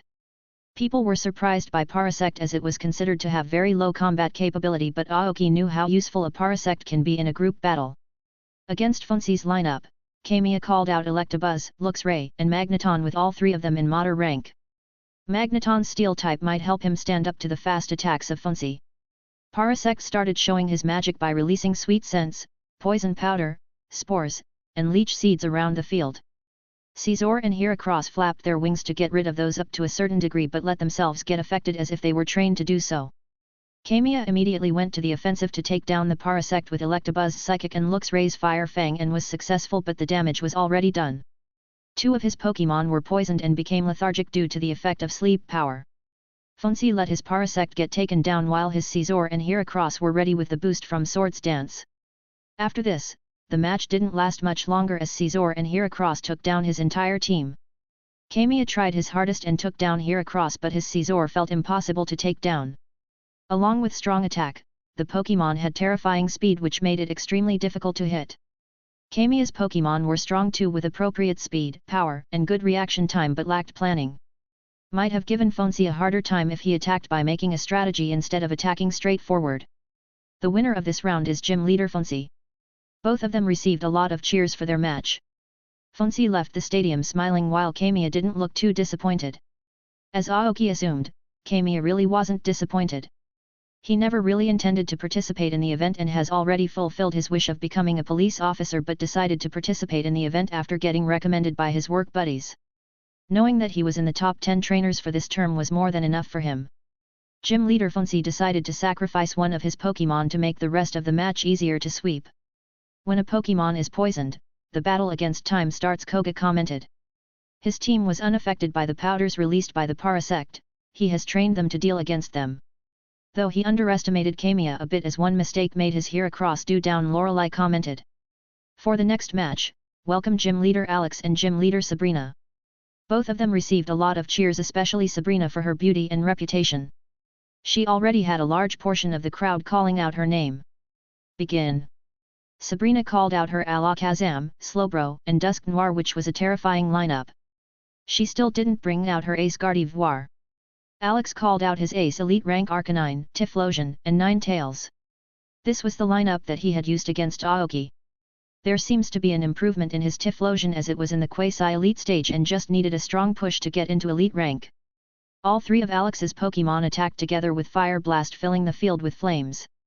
With Slowbro's Psychic Charged Hydro Pump and Dusk Noir's insane defense capabilities, the attack was successfully repelled. This match was very fun, especially for people that loved explosions, as explosions occurred all over the field. This match was visually spectacular as people got to see big moves flying around. Alex seems to have made massive improvements in his battle style as he was fighting Sabria's Pokémon very well. Alas, his improvement was not enough to stand against Sabrina, as after giving the audience a good show, she became serious and started taking down Alex's Pokémon one by one. First went down Typhlosion by taking 2 consecutive future sights from Slowbro and Alakazam, then went down Ninetales from a close-range Hydro Pump from Slowbro, and finally Arcanine from a 3-way attack. Alex had all 3 of his Pokémon taken out, so he lost the match against Sabrina. This match reminded people again how strong gym leaders can be. Although Alex lost the match, his reputation will not drop but rather increase after this match. By winning this, Sabrina again fixed her position as one of the strongest gym leaders in the Kanto region. Fonzie was more than happy to rub his win on Alex's face, but deep inside he was afraid of facing Sabrina too. Alex's girlfriends were there for him to cheer him up. Both of them are worthy of being called gym leaders. Sabrina already had a solid reputation, but the newcomer from the Joy family isn't bad. All the fire attacks hit pretty hard. That reminds me, what happened to the old man Blaine? Haven't heard about him for a while, Bruno asked. He only battles the people who can find his gym. That old man makes enough money from the resorts and makes sure the volcanoes don't erupt, so the league hasn't removed him from the position. The machines he made to control the volcanoes are pretty solid, Lance replied to Bruno's question. Agatha had never interacted with Sabrina but was interested in her due to her powers. For the next match, welcome trainer Misty from Cerulean City and Ash Ketchum from Pallet Town. Brock and Diassi started cheering loudly for Ash while Aoki and his Clefable cheered for Misty. Begin. Ash started with his ace Pikachu, Haunter, and Pidgeot. This was the best team he could come up with against Misty's water Pokémons. Misty released her Slowking, Golduck, and her Gyarados. Gyarados had to fight in a relatively less space along with the absence of water, but the defense and offense, it would be worth it. She was the first trainer so far who used a Gyarados in the event. The major threat for Misty was not the fully evolved Pidgeot but the Pikachu, who could pull out elite level lightning attacks in spite of being in master rank. She had a strategy to deal with him. The match began with Golduck going against Haunter, Pikachu against Slowking, and Pidgeot against Gyarados. Haunter wanted to attack Gyarados first, but Golduck didn't let him leave. Slowking with Trick Room had taken away Pikachu's speed while Gyarados held well against Pidgeot. Misty skillfully separated all of Ash's Pokémon, not letting them help each other. The things Misty was most proud of for teaching his Pokémon were the accurate use of Protect and Electric Resistance. Her water Pokémon had a huge weakness, so electric types, so she made all her Pokémon go through electric training every day to increase their resistance. She first thought it was cruel, but seeing Aoki's fire-type Pokémon training in the water, her Pokémon decided to cooperate with her. The first one to go down was Haunter, followed by Pikachu, who took Golduck's water shuriken as soon as Haunter was down. Although Pikachu had very high attack power, his defense was relatively low in comparison. Finally, Pidgeot went down after all 3 of Misty's Pokémon using ice moves. Trainer Misty wins this round. The referee announced. I will defeat you next time. Ash said as they shook hands. I will be waiting for it, Misty said before leaving. That's David's daughter, right? Didn't expect her to surpass her father at that age, Agatha said. She may not have reached that level alone if not for our professor traveling with her, Lance said. Aoki's leaking aura and the aura he mixes in the food also gave her Pokémon a boost, making them reach this power level and increase their talents. That trainer Ash Ketchum, he is strong too. His start was very good with good strategies but made some mistakes that Misty took advantage of. His Pikachu is especially very strong. Never seen a Pikachu that strong, Lorelei commented. Lance was a bit disappointed with Ash's performance, knowing that he was Red's son. Ash's background was only known to a few people since Red didn't want to reveal his family to the world, unlike Blue. Red at Ash's age had already reached the ranks of an elite trainer. From what Lance saw in the battle, Misty was on the right path with no hesitation in her commands. On the other hand, Ash's commands could be seen wearing off if his Pokémon took damage more than expected. The kindness in Ash's eyes was different from Red's eyes that he remembered. Finally, it was time for Aoki vs Gary, which the Elite Four waited for. One of them was the grandson of Professor Oak and the son of the legend Blue, while the other was a newly famous professor whose growth was abnormal. For today's last match, welcome Trainer Aoki and Trainer Gary. Gary knew about the strength of Aoki's Pokémon, especially the Charizard, as the battle against Aerodactyl and Dragonite are still fresh in his mind. Although it hurt his pride very much, he knew that he was fighting a battle he would lose. Begin. Gary called out his strongest lineup with the hope that he would be able to take out at least one of his Pokémon, which was Arcanine, Nidoqueen, and his ace Blastoise. Aoki decided to use Charizard, Clefable, and Nidoking. Aoki decided to not end the battle too fast and let Gary have some spotlight too. The battle began with Charizard engaging with Blastoise, Nidoking with Nidoqueen, and Clefable with Arcanine. The battle continued for 10 minutes with both parties giving out a very good viewing experience. It may seem like both were equal in terms of power, but Gary and the Elite Four knew that Aoki was holding back a lot. Gary was a bit angry for being played like that, but it was better than being defeated in under 5 minutes. When Aoki felt like it was enough, his Pokémon stopped holding back and attacked with full power. Nidoking, whose moves were somewhat predictable, became completely unpredictable to Nidoqueen. The lethality of Nidoking's poison even made a poison-type Pokémon like Nidoqueen wary. Since Nidoqueen was the female line to the Nido species, she tried to use seduction tactics, but it didn't affect Nidoking in any shape or form. With another ice punch to the gut, Nidoqueen went down. As for Clefable and Arcanine, Clefable shut her opponent's mouth and kept slamming him across the battlefield like a toy. The power of gravity and psychic rendered Arcanine completely useless. Finally, Clefable used point-range Hydro Pump to end the match. Finally, Charizard vs Blastoise was a spectacular match. Blastoise's every attack was completely vaporized by the terrifying flames of Charizard. Gary used every tactic and combination in his arsenal, but Charizard countered every single one of them. Charizard Dragon Rush. Boom! With a loud explosion, Blastoise crashed into the stadium wall, creating a big dent, unable to move anymore. Trainer Aoki wins this round. With this, all of the matches end today. Stay tuned for the last matches tomorrow. Oak's grandson is not bad, he was talented in being a trainer, but that old fart wants to become a researcher. Agatha said. As expected of Professor Gunhilder, his Pokémon are monsters. I don't know about the Clefable, but his Charizard and Nidoking are surely in elite rank. Koga said. Can't wait to have a battle with him. He looks very handsome, maybe I can have some fun with him. Lorelei licked her lips. Control your urges, you indecent woman, Bruno said angrily. What did you say, you musclehead virgin? Lorelei lashed out. Quiet, both of you. Be aware of your position and the place you are in, Lance said in a serious tone, making both of them quiet down. As all the matches ended, the matchups for tomorrow's semifinals were on the screen. Sabrina vs Misty. Aoki vs Fonzie. Chapter 149, The Armor Dragon Grows Wings. Orange Town. A man riding on the back of a Dragonite landed near the coast. He wore black sunglasses and had bandages wrapped all over his hands. He was tall and had neatly done short purple hair. There were a lot of people sitting by the coast and having a meal while watching the live telecast of the preliminaries of the Youth Cup on a big screen attached to a 2-story building. It was the restaurant Aoki's father ran, which was always full of people. The appearance of a man made everyone looked at him for a few seconds before everyone resumed their meal. In fact, it was a common appearance for big-profile people to come to this place, so even a person who came on top of a curatos would not attract much attention. The man silently went inside the restaurant and took a seat among the VIP seats where the same event was being played. Human technology has progressed to a level I never would have imagined, the man thought. He ordered a few plates of the most delicious food and sat there till the end of the event. That boy on the screen, he is the last Dark Aura user that General Nightmare joined forces with. Should we take someone hostage to make himself surrender, my lord? Humans value their kin more than anything, a voice sounded in the man's head. Don't bother. I am a ruler, I won't resort to such unhandled tactics unless necessary. It's too early for me to confront him, it's too early for the war to happen again. Till then let me enjoy my time as a human and understand them more, the man replied to the voice in his head. I understand, my lord. Now enjoy your meal. This is the best thing I have ever eaten. Yes, my lord. Before he realized he was the only one in the restaurant, he was approached by a handsome man with the bill for all the meals. He was the head chef, Aoba Gunhilder.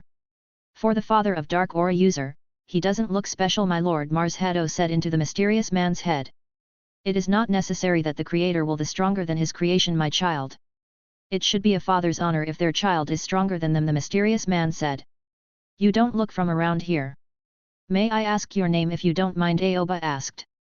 I come from a place very far away, I am Fans, it's a pleasure meeting you, Aoba, the man replied. What an increased staying name, Fans. Midnight. Fuchsia City. Stop there, Aerodactyl commanded Aoki as they stopped at the ocean far from Fuchsia City. Aerodactyl, after receiving some strict discipline from Aoki, began listening to his commands. The power, shelter, and food Aoki was giving Aerodactyl was more than enough for him to listen to every command of Aoki. Although Aerodactyl was severely beaten up by Aoki's other Pokemon, he didn't mind but rather started to respect the hierarchy. It didn't take much effort to blend in with them since they were very welcoming of him when he let go of his aggression. Aerodactyl didn't really care if he was thousands of years into the future, as long as he was getting tasty food and power, he was happy. Charizard was the one who Aerodactyl befriended first since he was defeated by Charizard. In a way, both were battle junkies. While Charizard liked to battle for the thrill of it, Aerodactyl liked the sensation that he was the hunter and his opponent was the prey. Create an ice platform, Gyarados. Gyarados, who was swimming along with Aoki, used Blizzard to create a large and thick ice platform for everyone to stand on. One by one Aoki released all of his Pokemon to witness their friend achieve his final evolution. It's finally time for you to evolve, buddy. Hearing this, the elite level dragon Shelgon bloomed with joy. Yes, Shelgon had finally reached elite rank, which happened a few hours back. For the last few days, he has been fighting continuously at his full power with Aerodactyl, Darkrai, and Gyarados to reach the elite rank. He came to near-death situations multiple times during the fights, making the process faster. Due to Darkrai's mastery over his dimension, Aoki was able to subject his aura remotely to Shelgon, or else the level of injuries he had taken would have killed him long ago. Darkrai, take it out. From the shadow of Darkrai, a large corpse of an elite rank Dragonair was taken out and laid in front of Shelgon. These were the things that took Aoki months to find, the corpse of a pure-blooded dragon that cost him about 2 million Poke Dollars after several discounts. Everyone get to work. Clefable and Nidoking started creating a cage-like structure made of ice around Shelgon while he was consuming the corpse. Gyarados, Charizard, and Aerodactyl combined their energies to create a whirlpool of Dragon-type energy around Shelgon. Do it, Darkrai! The purple Dragon-type energy turned black as Darkrai released energy of chaos into the whirlpool of Dragon-type energy that was being contained by Ice-type cage, with Shelgon being at the center. The clouds above the sky rumbled as if sensing what was about to happen. The water became turbulent as Pokemon with Dragon-type bloodlines like Gyarados and Seadra began to approach the platform, attracted by the dense Dragon-type energy source. Not just Dragon Pokemon, but other water Pokemon also joined to see what was happening. Like a shockwave, champion-level energy of Darkrai traveled all across the ocean, freezing every Pokemon in their place with fear. Shortly after completely absorbing the corpse of the Dragonair, Shelgon started to glow. Aoki's eyes glowed as he gave Shelgon as much aura as he could enhance his evolution. Rumble. Lightning started to crackle as the wind became faster around them. The whirlpool made of Dragon-type energy, the energy of chaos, and a dark aura began to assimilate with Shelgon and began to glow alongside him. The energy level of the Shelgon kept rising till it reached the champion rank. Boom! The ice cage shattered into a million pieces, followed by a shockwave of dense Dragon-type energy. Completing his evolution, a champion-rank pseudo-legendary Salamence came into everyone's view. He was about 4 meters tall, making himself the largest in the team after Gyarados. His body was made up of strong dark blue, white, and blood-red scales. His blood-red wings contained stripes of purple that contained the signature of the energy of chaos. Large claws and teeth with sharp eyes represent madness. It was a fully evolved pseudo-legendary at its glory. The newly evolved Salamence gave out a terrifying roar that completely destroyed the storm that was brewing. Everything went silent, followed by the wild Gyarados and other Pokemon bowing down to the monster in front of them. Dense dragon-type energy condensed in the mouths of Aerodactyl, Gyarados, and Charizard as both of them fired Dragon Pulse at Salamence, who instantly responded back with an even stronger Dragon Pulse, completely destroying all of their attacks. Salamence had surpassed Charizard and Gyarados in the use of Dragon-type mastery and total energy as it should as a pure-blooded dragon. "Congratulations buddy!" Aoki came forward and hugged the giant dragon's head. Salamance's madness-filled eyes immediately changed back to cheerful eyes after being hugged by Aoki. Even though he was now a champion-level monster that can destroy cities, he was still the Pokémon that Aoki raised since he was an egg. From childhood to adulthood, Aoki and the others were always there for him as the best family he could ask for. Now that Salamence had reached the stage he had always dreamed of, he would protect everyone to the best of his abilities. With the evolution of Salamence, Aoki's team of monsters was complete. Chapter 150, Youth Cup Preliminaries 4. Early in the morning, Ash could be seen running around a park with his Pikachu to running with him. The last day's match was still playing in his mind. The more he thought, the more he realized how much he lacked in firepower. Most of his Pokémons like Beedrill, Bulbasaur, Wartortle, Haunter, etc. could use strong moves but not up to the required level. The only Pokémon that could pull our strong moves were Pikachu and Charizard, who currently don't listen to him. Although his Bulbasaur could use solar beams, but it would take very long to charge as he was in the first stage of evolution. He knew that Bulbasaur had no wish of evolving, so he would not force him to evolve without his wish. His Wartortle knew Hydro Pump but nowhere near the level of Misty's water Pokémon. Although his Wartortle wanted to evolve to his final stage, it would take some time to reach that stage. Misty knew who Ash's ace was, so she successfully cornered his Pikachu. "Seems like I need to focus on developing my firepower more." Ash always trained his Pokémon individually and never focused on teamwork, so that was a mess up too. Pikachu sensed Ash's disappointment and rubbed his face on his leg, trying to cheer him up. "Don't worry Pikachu, I am going to be the very best, this was a good learning experience for me." Ash continued running while someone came running from behind and overtook him after saying, "Don't you lose to anyone else before I defeat you, loser." Gary. Fuchsia Stadium. Ladies and gentlemen, welcome back to the preliminaries of the Youth Cup. Today will be the final day of the event where the top 3 trainers will be chosen to represent the Kanto region in the main Inter-region Youth Cup. For our first match, we have gym leader Sabrina and trainer Misty. Sabrina was already famous, but the last few matches have made Misty gather some fans too, especially the male audience. Both of them were gorgeous, so for some people seeing them fight was the best thing ever. In terms of firepower, Misty's Pokémon had an advantage, but in terms of speed and strategy, experience, and versatility, Sabrina had an advantage. The last time they fought, Misty had won the clash, but this was not a one-on-one gym battle anymore. The harmony formed by the teamwork of 3 psychic Pokémon was very threatening. Begin. Sabrina chose Alakazam, Slowbro, and Espeon for this round, while Misty chose Starmie, Slowking, and Golduck. Sabrina still didn't bring out her ace. "I see, Misty chose to fight Psychic with Psychic." Lorelei from the Elite Four areas commented. Being a Psychic herself, Sabrina has a huge advantage as she could use mental commands. Bruno commented. Back to the match. All 6 of the Pokémon used Psychic at the same time, causing an explosion in the middle of the stadium. Misty had commanded Slowking to always target the Alakazam as he was the only one who knew Teleport in her team, while all 3 of Sabrina's Pokémon were able to use Teleport. Golduck was targeting Espeon as he was able to match that Pokémon's speed. Lastly, Starmie targeted Slowbro. After running around the field for a while, Slowking managed to trap Alakazam in Trick Room, making the fight now purely based on who can pull out stronger moves. Still, Alakazam was an elite level Pokémon, so Slowking was not exactly in a good position. Meanwhile, Espeon was having an advantage against Golduck due to his speed. Starmie clashed with Slowbro on equal terms. Moves like Future Sight, Psybeam, Psychic, Shadow Ball, Hydro Pump, etc. were thrown around a lot, giving a spectacular viewing experience. At a point in time, both Starmie and Slowbro got each other taken down and called back to their Pokeballs.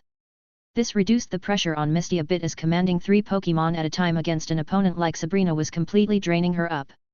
Meanwhile, Sabrina didn't break a sweat in the battle. Why does it feel like Sabrina is having a harder time ending the match against her than Alex? Lorelei asked. The main damage a psychic Pokémon deals is mental damage, which is Sabrina's main weapon. All of Misty's Pokémon have psychic abilities, taking away her advantage.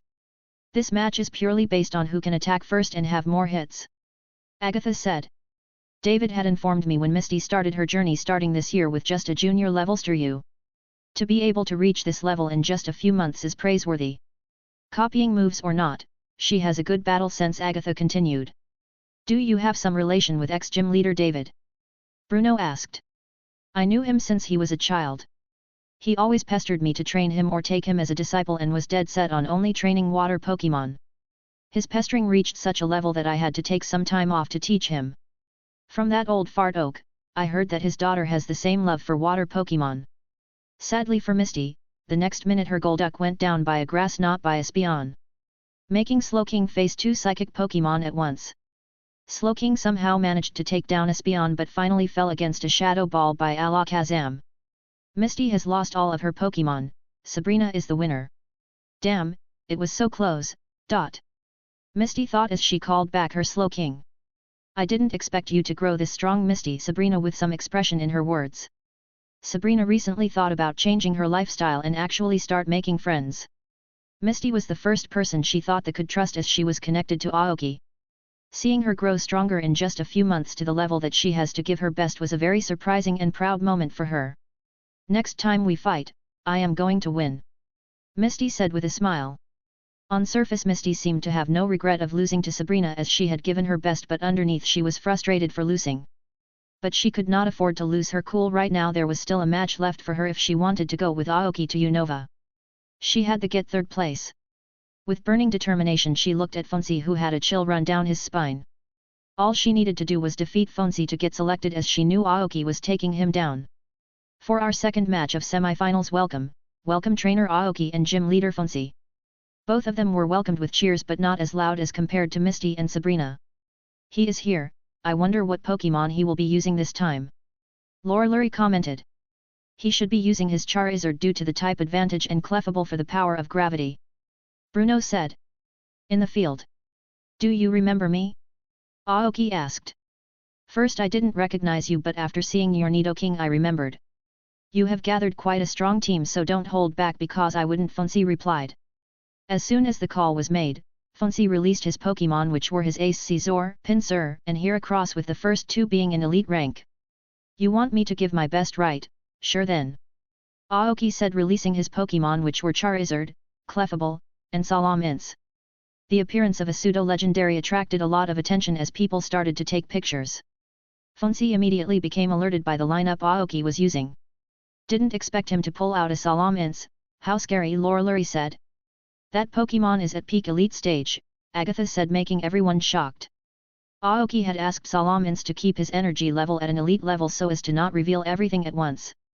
Lance felt like his eyes would pop out seeing that Salamence. Where did he get a Salamence from? They are near to 0 in Kanto. Going by the size and the color of the scales, that thing is a monster. That thing is almost similar to Drake's Salamence in size, Lance thought. He got a Bagon egg purely by luck from an egg merchant from the Hone region, Oak said. You knew about him having that Pokemon, Professor? Lance asked. I was the one who helped him hatch that egg back in the time when the new EV evolutions were announced, Oak said. Although he appeared to be calm, Oak's mind was racing. Aoki's Bagon evolving to Salamence was completely out of his expectations. Based on their appearance, Salamence was also an abnormal monster like the other Pokemon that Aoki has. If earlier Oak just wanted to casually ask what Aoki did for such a growth of his Pokemon, now he had to ask Aoki. The growth speed made no sense. It defied all the research that he did on Pokemon growth all these years. Begin. As soon as the match started, Fonzie made a series of commands but found all his Pokemon frozen in their spot. Being shocked, he looked at Aoki's Pokemon, especially Clefable, who had her eyes glowing with one of her arms toward her Pokemon. Use Fire Blast, Aoki commanded. All of you use Protect at all cost. Boom. Boom. Boom. The blasts of flames covered the 3 Pokemon. The effect of Protect absorbed most of the attack from the Fire Blast, but the rest dealt quite a bit of damage to them. The Fire Blast they used was enough to break any normal Protect used by my Master level Pokemon, but Fonzie's Pokemon seemed well versed in Protect. Moreover, they somehow managed to lessen the impact of Fire Blast as if they were used to that move. Scizor moved away and used Sandstorm together with the double team to create multiple copies of himself. The entire field got covered in a storm of sand, making it difficult to see what was going on inside. Aoki was surprised by their level of mastery of Sandstorm. Pinsir and Heracross went to the ground using Dig and started using Swords Dance. Clefable Psychic Barrier around Charizard. Salamence use Hurricane. Salamence flapped his wings at full power, completely getting rid of the sandstorm that Funcy used to buy time for his Pokémon. While Salamence was flapping his wings, Heracross got near Salamence and tried to use Giga Impact but got a flame-charged tail to smash to the face. All of you use X Scissors, Funcy commanded just as the sandstorm faded. Multiple copies of Scizor, Pinsir who came out of the ground near Charizard and Heracross all used X Scissors at the same time at a range that was nearly impossible to dodge. Dragon Rush and Gravity. Boom. Boom. Boom. Charizard's and Salamenki's Dragon Rush connected with Heracross and Pinsir, making them fly out and crash into the stadium walls like a bullet.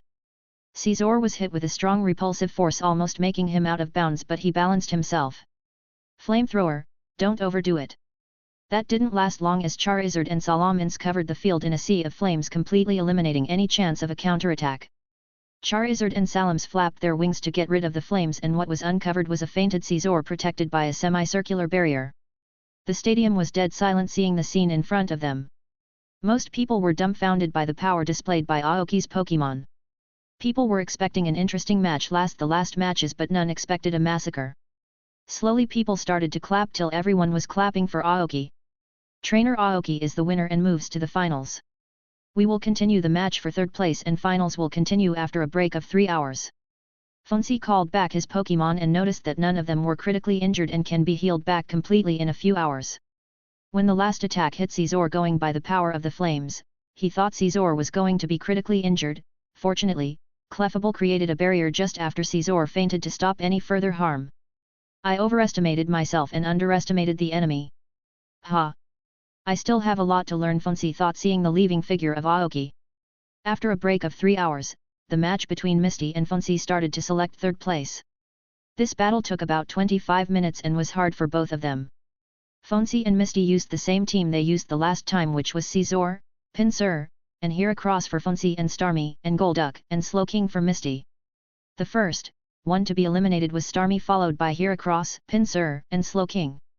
The match between Golduck and Scizor was spectacular, with Golduck only winning by a few seconds due to a psychic outburst caused by a headache, after which he fainted too. Misty had managed to win against Funcy and secure herself as one of the 3 representatives for the Kanto region. Slowking and Starmie had some deep wounds which would take at least 2 days to heal completely. Finally, it was time for the final match and the most awaited match after the last few matches. Aoki vs Sabrina. Let's see who wins, one of the strongest gym leaders or the new monster. I am betting on Professor Gunhilder, Lorelei said. The top 3 have been decided, so the match is just a formality at this point, Koga said. After an interval of 30 minutes, the finals began. At the stadium both the trainers entered the stadium, which was full of cheers. Use your full power, Sabrina. A thin smile surfaced on Sabrina's face as she loudly said, I forfeit. Her response surprised a lot of people, especially her followers and people who bet on her. Meanwhile, newly gained Aoki fans became happy. Are you sure about your decision? The referee asked. I am sure. Hearing this, Aoki burst out laughing. They didn't say much and shook hands before leaving the stadium, leaving the crowd dumbfounded. Just as I expected, you would forfeit, Aoki said on the way. You knew? Talking with you for the last few days has made me realize something about you, that you hate putting effort where it will not make much difference. Whether you win this match or not didn't matter, as you are already selected. You chose to save your time over a battle that has no value except public satisfaction. You are right. Moreover, I would rather have my Pokémon relax than get thrashed by your Pokémon. Sabrina replied with a smile. She had changed over the last few days by opening herself up to Misty and Aoki. Seems like we are in this together, said Aoki to Misty, who was waiting for them. Yeah, let's show the world the power of the Kanto region. Misty said cheerfully. Let's celebrate after the award ceremony. I will make anything you two ask me. Somewhere in a large house in a town between Vermilion City and Flannery City, a middle-aged man wearing a cap watched the TV with a smile. He was Sabrina's adoptive father, who was the ex-gym leader of Saffron Gym and a retired higher-ranking member of Team Rocket. He was now just a daycare owner who took care of baby Pokémon and played with children around the town. Some habits never change. There is a slight change in her smile. She seems free.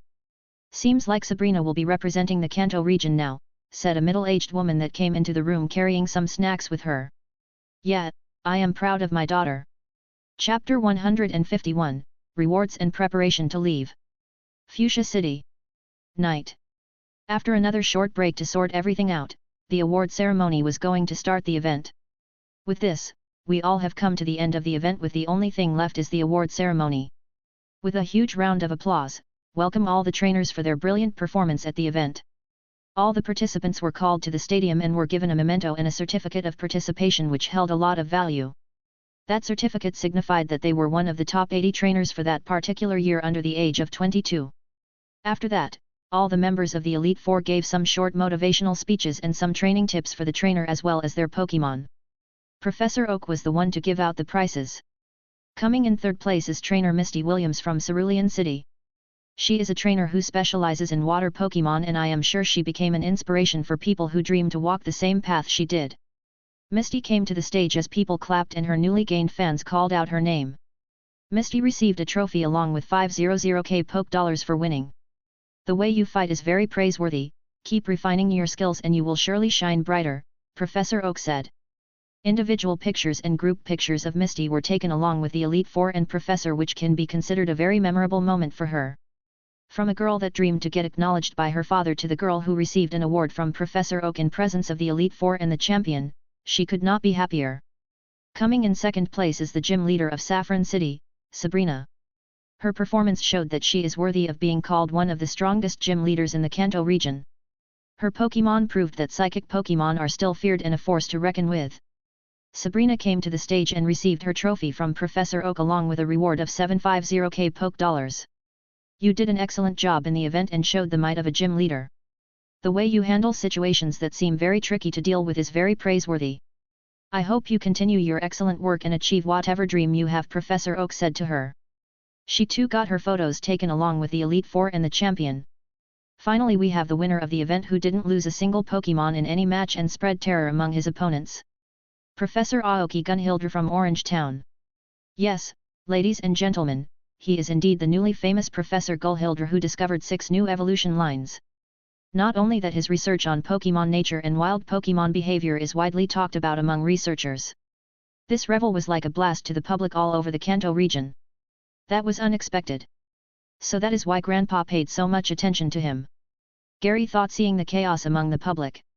Aoki came to the stage and received his trophy and a reward of 1 million Poke Dollars. I still remember the day you received your starter from me. That day I never expected you to reach this level of strength so fast. Along with being an amazing researcher who views the world in a different way than others, you are an amazing trainer who has the talent to take any Pokemon to their absolute best. I hope that your journey is full of prosperity and you achieve what you dream to achieve. Let's have a one-to-one talk after you return, Oak whispered in Aoki's ears. Individual and group photographs were taken and finally a photo of all 3 winners. All right, this concludes it. Agatha came forward and teleported everyone away from that place to somewhere else just in time before the crowd rushed towards the winners to take pictures. In a spacious hotel, 4 people appeared out of nowhere. Wasn't it rude to just leave like that? Misty asked. You can go back if you want to stand there for hours clicking pictures and answering the media. Her response made Misty quiet. First of all, let me congratulate you 3 for winning this event. Thank you. I believe you all know the benefits like being a candidate for future Elite Four etc., right? Yes. Keep those in mind. I am selected as your guide for this event, so let me tell you the schedule. You 3 can rest or do whatever you want for the next 2 days. The flight to Unova is in the morning 2 days from today. The trip will take at least 3 weeks, so pack your things accordingly. All the expenses will be taken care by the league. Don't train your Pokemon too much as they need to be at their peak in the upcoming event. Are the rewards announced? Misty asked. I don't know for sure, but I heard that the first prize is an egg of pseudo-legendary and cash rewards in millions. The rewards appeared to be very generous. Winning the Indigo League gives the trainer around 3 million, whereas this event not only gives more money as a reward but also gives out Pokemon eggs with very high potential. This event will not be broadcasted live or be open to common people. It will be released later in an edited format on the TV and internet. The league thinks this event is more important, so keep that in mind while fighting. Doing good in this event will secure you 3 a place in the future Elite Four for sure. If you want it to happen sooner, you have to dethrone an Elite Four. Agatha gave some more information with 3 of them listened without interrupting. Kanto was the last region where the preliminaries happened, so we have the list of participants prepared. She took out her phone and showed the list to 3 of them. Region, Kanto. Guide, Elite 4 Agatha. Trainers. 1 Aoki Gunhilder. 2 Sabrina.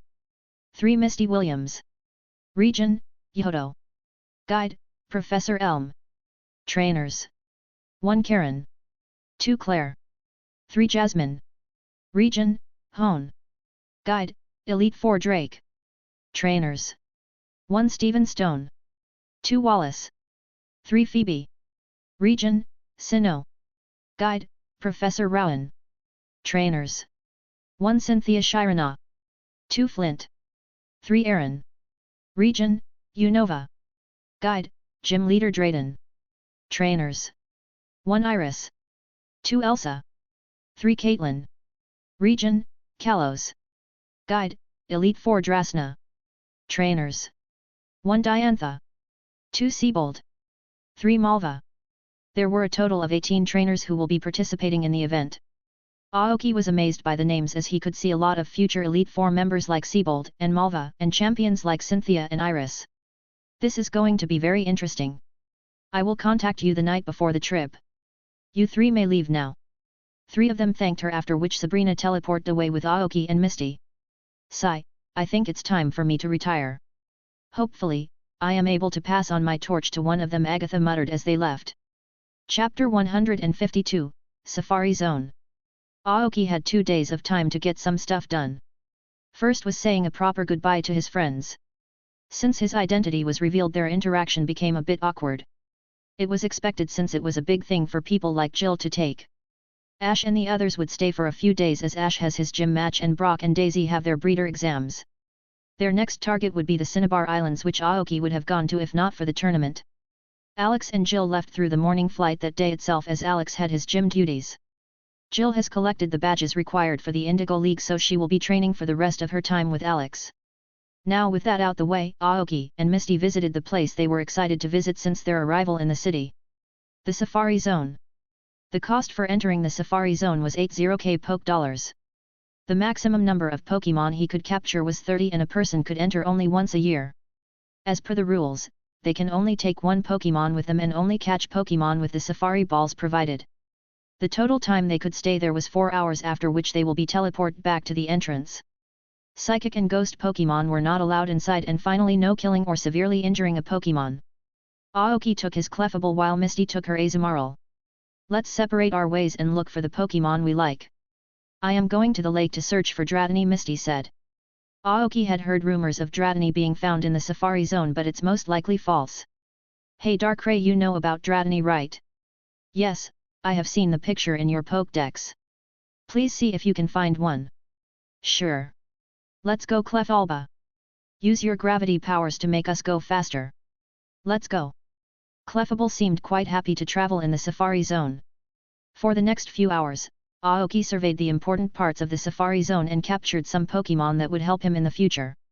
He captured a few EV for his research on Fairy type and one for Misty as she wanted a Vaporeon in the future. Next was 7 Chansey, whom Clefable convinced to join him. Aoki will teach them cooking and basic caretaking skills to help his other Pokemon. These Pokemon have very good healing abilities, have very good gravity control, and produce special eggs that give a lot of nutrition. Chansey as a species were very caring and kind Pokemon, so they agreed to Aoki's proposal. Next Aoki captured a Radon, Rhyhorn from the grassland area, and 2 Electabuzz and a Magnemite, a Midgeton from the power plant area, 2 Slowpokes from the river area. All these Pokemon were in the intermediate or junior stage, so Aoki has to train them to a level before starting his research on them. Aoki also found a Ghastly in an underground cave. Finally, he captured an Abra, which would have been very hard to catch without Clefable's gravity. This was a Pokemon he was personally going to train, as teleport was a very handy feature. Moreover, he had the Megastone for Alakazam, which he might use in the future. He captured some fighting-type Pokemon like Machoke and Machop, as they would be great for construction and physical fights. At one part of the grassland, he saw a large herd of Tauros, which reminded him of the episode from the anime featuring the Safari Zone. All these Pokemon that he captured will stay and live in the Darkrai's space. Aoki will not be using them for battle. Currently, he has a level of strength that can be considered very strong, so he will only add Pokemon to his team that he considers worth it, like pseudo-legendaries or legendaries. While he was traveling across the Safari Zone, he sneaked out Celebi, who took some seeds and fruits of tasty berries for her forest, as well as Darkray's dimension.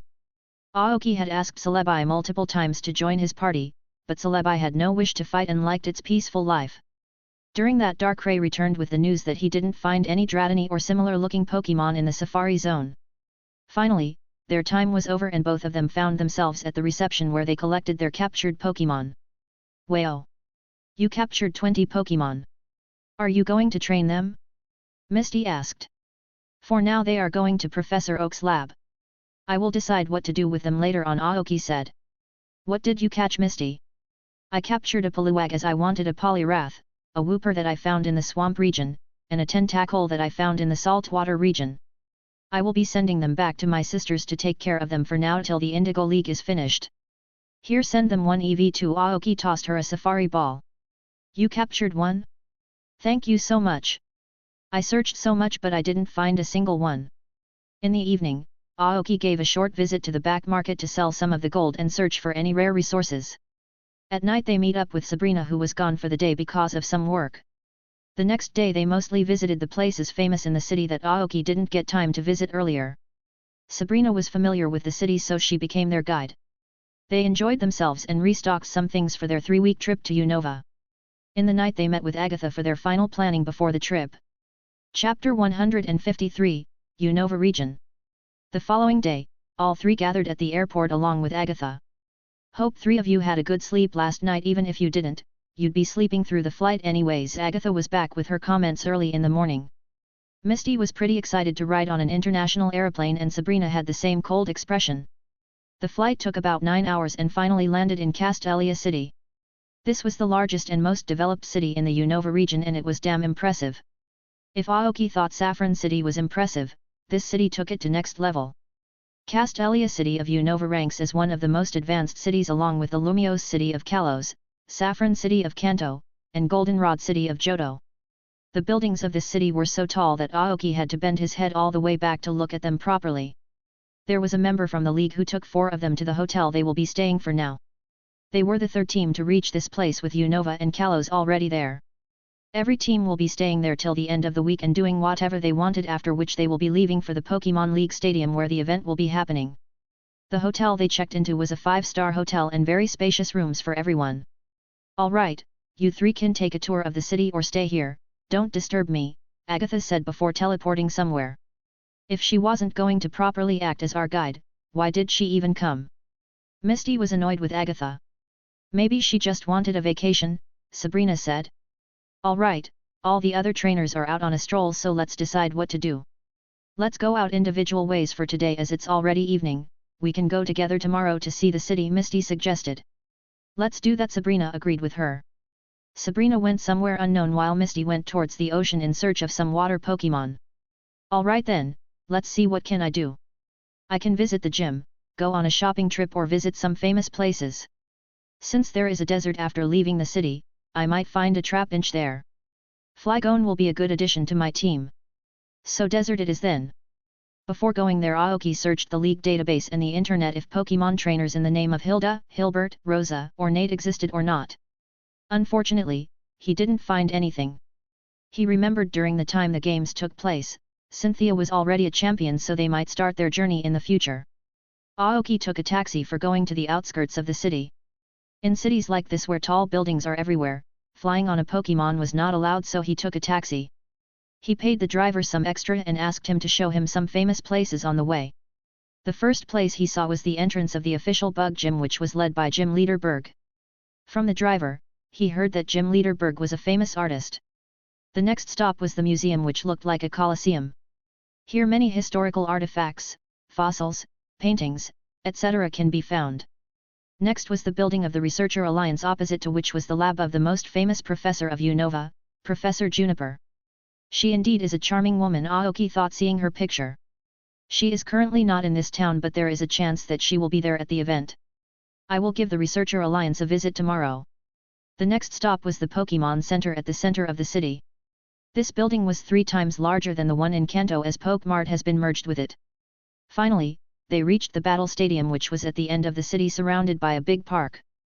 Aoki could see a lot of trainers training their Pokemon or people hanging out. As the taxi passed by the park, Aoki focused on one person who seemed to be polishing his Caesar's red shell with a Drapion laying beside him. The Drapion was at the elite stage while the Caesar was at quasi-elite. The trainer had short light green hair with a cowlick near his forehead. From the description, I read about the trainers, that must be Aaron, the future Elite Four of Sinnoh region. I will meet him later on. The driver dropped him off where the park ended as that was the maximum he could go. Aoki paid him and called out his Salamence.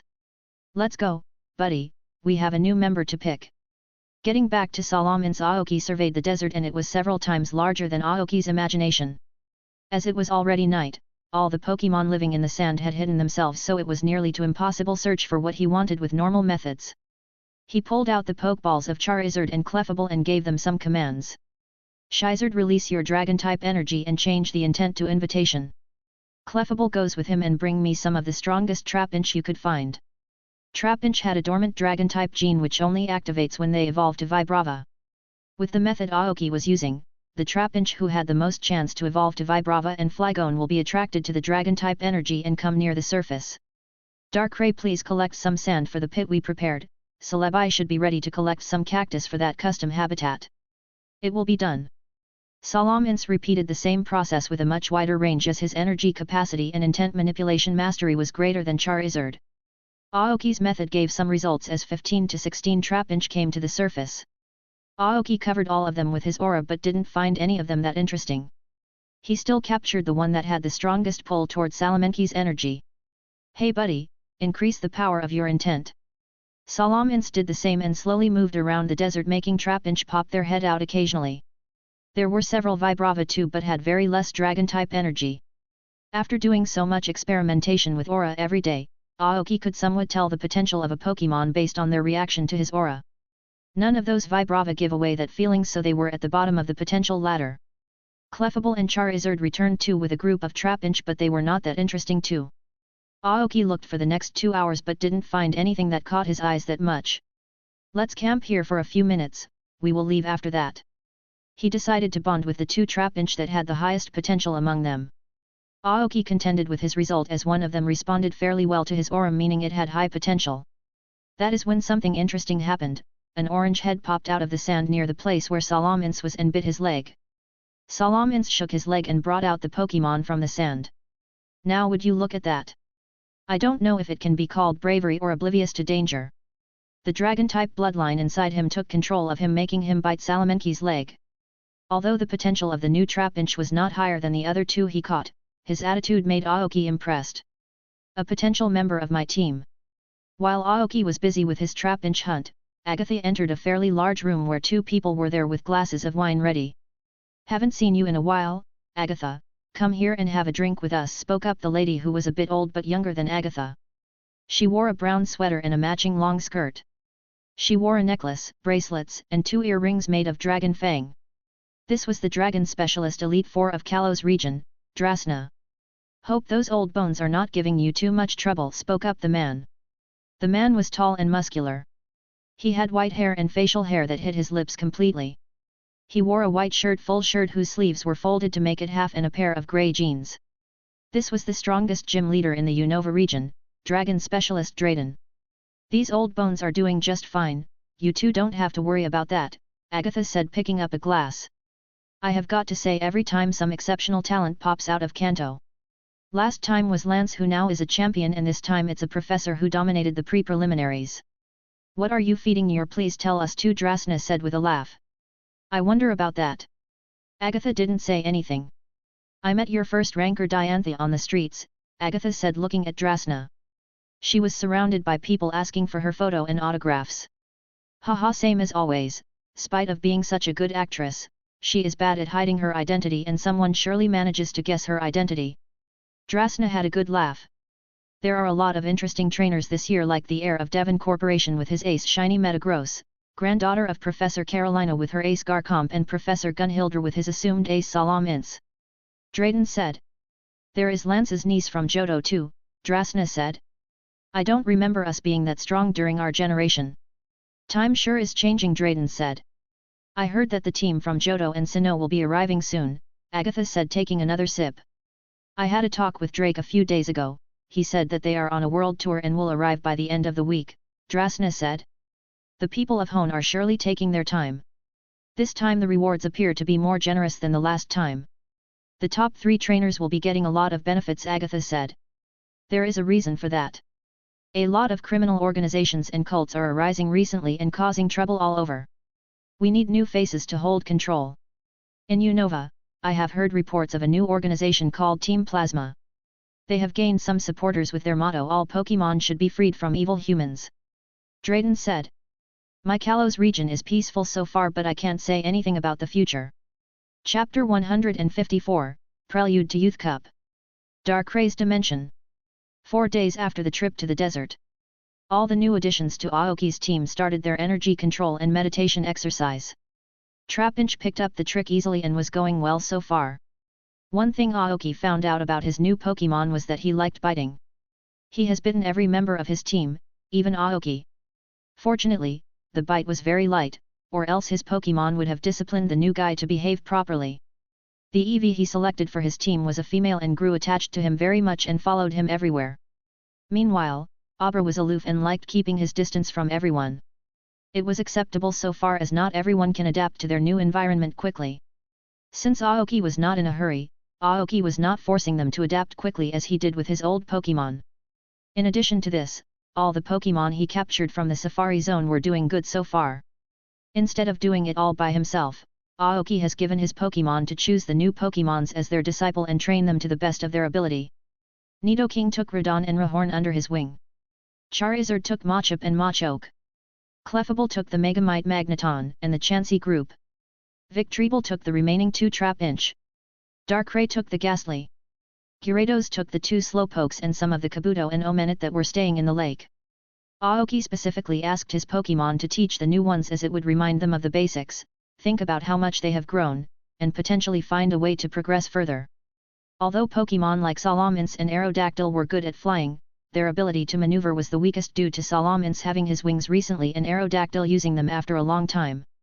So to tackle this problem, Salamence and Aerodactyl have started from the basics of flying from Pidgeot, whose flying ability is the best in the squad. Celebi along with his other Pokemon had created a small desert habitat for the Trapinch for their convenience. If Aoki could, he would have added a volcanic region for Charizard too, but currently, the dimension cannot be extended further. Aoki has repaired some of the buildings in the main area and made them run on electricity produced by Electabuzz and Magneton. Aside from the training, Aoki has ensured that all the Pokemon under him are comfortable and made them aware that they are not his servants but allies. All his senior Pokemon had given the newcomers a display of power to show the level everyone could reach if they trained under Aoki. Everyone seems happy so far as they don't have to fight for food or hide from predators. That aside, during the last 2 days, Aoki and his 2 girlfriends enjoyed themselves in the city. They went to many places like karaoke, maid cafe, club, game corner, etc. Surprisingly, Sabrina was the best at winning gambles among the 3 of them, with Misty being the worst. They also went to a photo studio to click pictures with a different dress. While Misty hated spicy food, Sabrina loved spicy food in spite of her face turning red. It was funny to see her devour a spicy dish in spite of tears rolling down her eyes while Misty surrendered in the first bite and drank 2 bottles of water. They went to some more places like the Pokemon School, Pokemon Fan Club, and surprisingly a psychic training center whose people were overjoyed to meet Sabrina.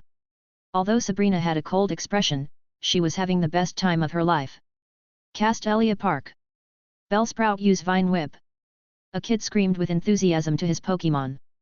Trapinch 2 steps forwards and use energy in your legs to dash forward, commanded Aoki. Trapinch, listening to his commands, dodged the Vine Whip from the Bellsprout and reached near it. Ha! You fell for my trap. Bellsprout use Mega Drain. The kid grinned as Trapinch was in Bellsprout's range. Are you sure about that, kid? Trapinch Crunch Slam followed by Bug Bite. Before Bellsprout could react, Trapinch bit him by his neck tightly and slammed him multiple times before ending the match with a Bug Bite. Oh no, Bellsprout! The kid cried out and ran to his Pokemon.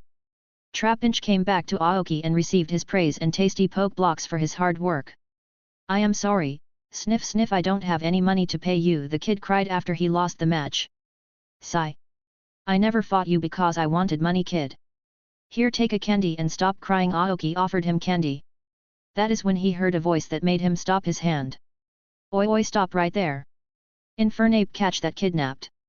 Aoki heard a scream that sounded like a big misunderstanding.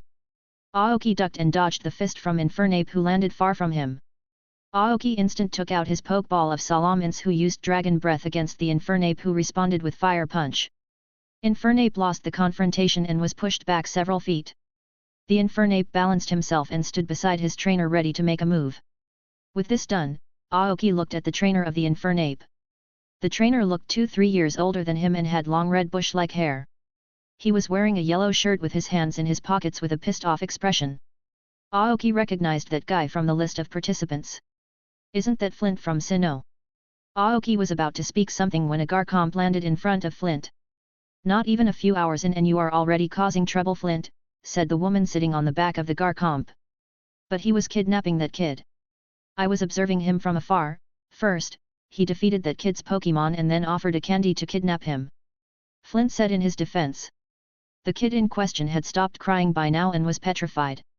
Are you causing another misunderstanding, Flint? Can't you see he was calming down the crying kid? Moreover, if you had read the participant list you would have recognized him. Fine fine, if you are telling it must be true, Cynthia, Flint said, calling back his Infernape.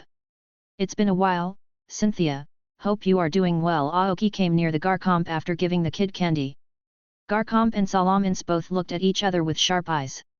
Both of them had their bloodline acting and felt threatening feelings from each other. The appearance of two pseudo-legendaries attracted a lot of attention. People started clicking pictures while some were excited to see if a battle breaks out. Yes, it's been a while, Professor Gunhilder, hope you are doing well, Cynthia replied. I see you are still holding that against me. I had to keep some things secret, you know, Aoki said. You really were not a kidnapper since you know her. Going by your name you must be the guy that got famous recently. Sorry about the misunderstanding, Flint said after looking at Aoki from head to toe. Even if I was a kidnapper, why will I even try to kidnap in the middle of a park where there are multiple eyes on me, Aoki said, looking at some people who seemed to be recording them. Sorry for my teammate's behavior, he has a habit of jumping to conclusions rather quickly, Cynthia said. I will be going back to the hotel, Cynthia, I have nothing else to do. Flint looked at Aoki. I will meet you in the tournament. I will follow you after a while, I have some things to discuss with him, Cynthia said. Did you know I will be here? Aoki asked. Yes, I got to know from your girlfriends. It seems like you are having a great time with two beauties. Are you perhaps jealous? I will be glad if I had another beauty on my side. Fufu, the offer seems interesting but I have to refuse, for now, I have to focus on some important things right now. We still have our match to finish, let's do that in the event. Don't dare lose to anyone before that.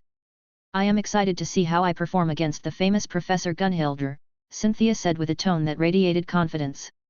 Seems like you two are having an interesting conversation, mind if I join too, said the third voice that appeared beside them, sitting on top of a shiny Metagross. The new trainer had well-styled silver hair and wore a formal suit. Yo! Steven! Looks like everyone is having an interesting entry today. Oh, the heir of Devoncorp is here too. A pleasure to meet you, Mr. Stephen Stone, I am Shinora Cynthia. The meeting of the three first rankers of their respective regions along with what is suspected to be their ace will become an interesting headline for the next day's newspaper. Chapter 155, The White Forest. Clawitzer use Aura Sphere. Commanded a blonde-haired trainer. The trainer wore a fancy white dress that people are not seen wearing normally. The trainer had an expression of annoyance while facing his opponent. This was Siebold, one of the trainers from Kalos. Victreebel, destroy the Muse energy ball and dash towards him with Solar Blade, Aoki commanded with an amused smile as if he was enjoying the torment of his opponent. A bit far from the battle, a group of people were watching the fight unfold. Sigh. Not even a day has passed since they met and they are already fighting. Elite Four Drasna massaged her forehead. How did it start? Going by their expression it doesn't seem like a friendly battle, said gym leader Drayden.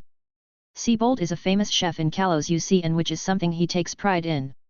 I had heard that he challenges every chef he hears is good to a cooking show off to prove himself. Today was the same.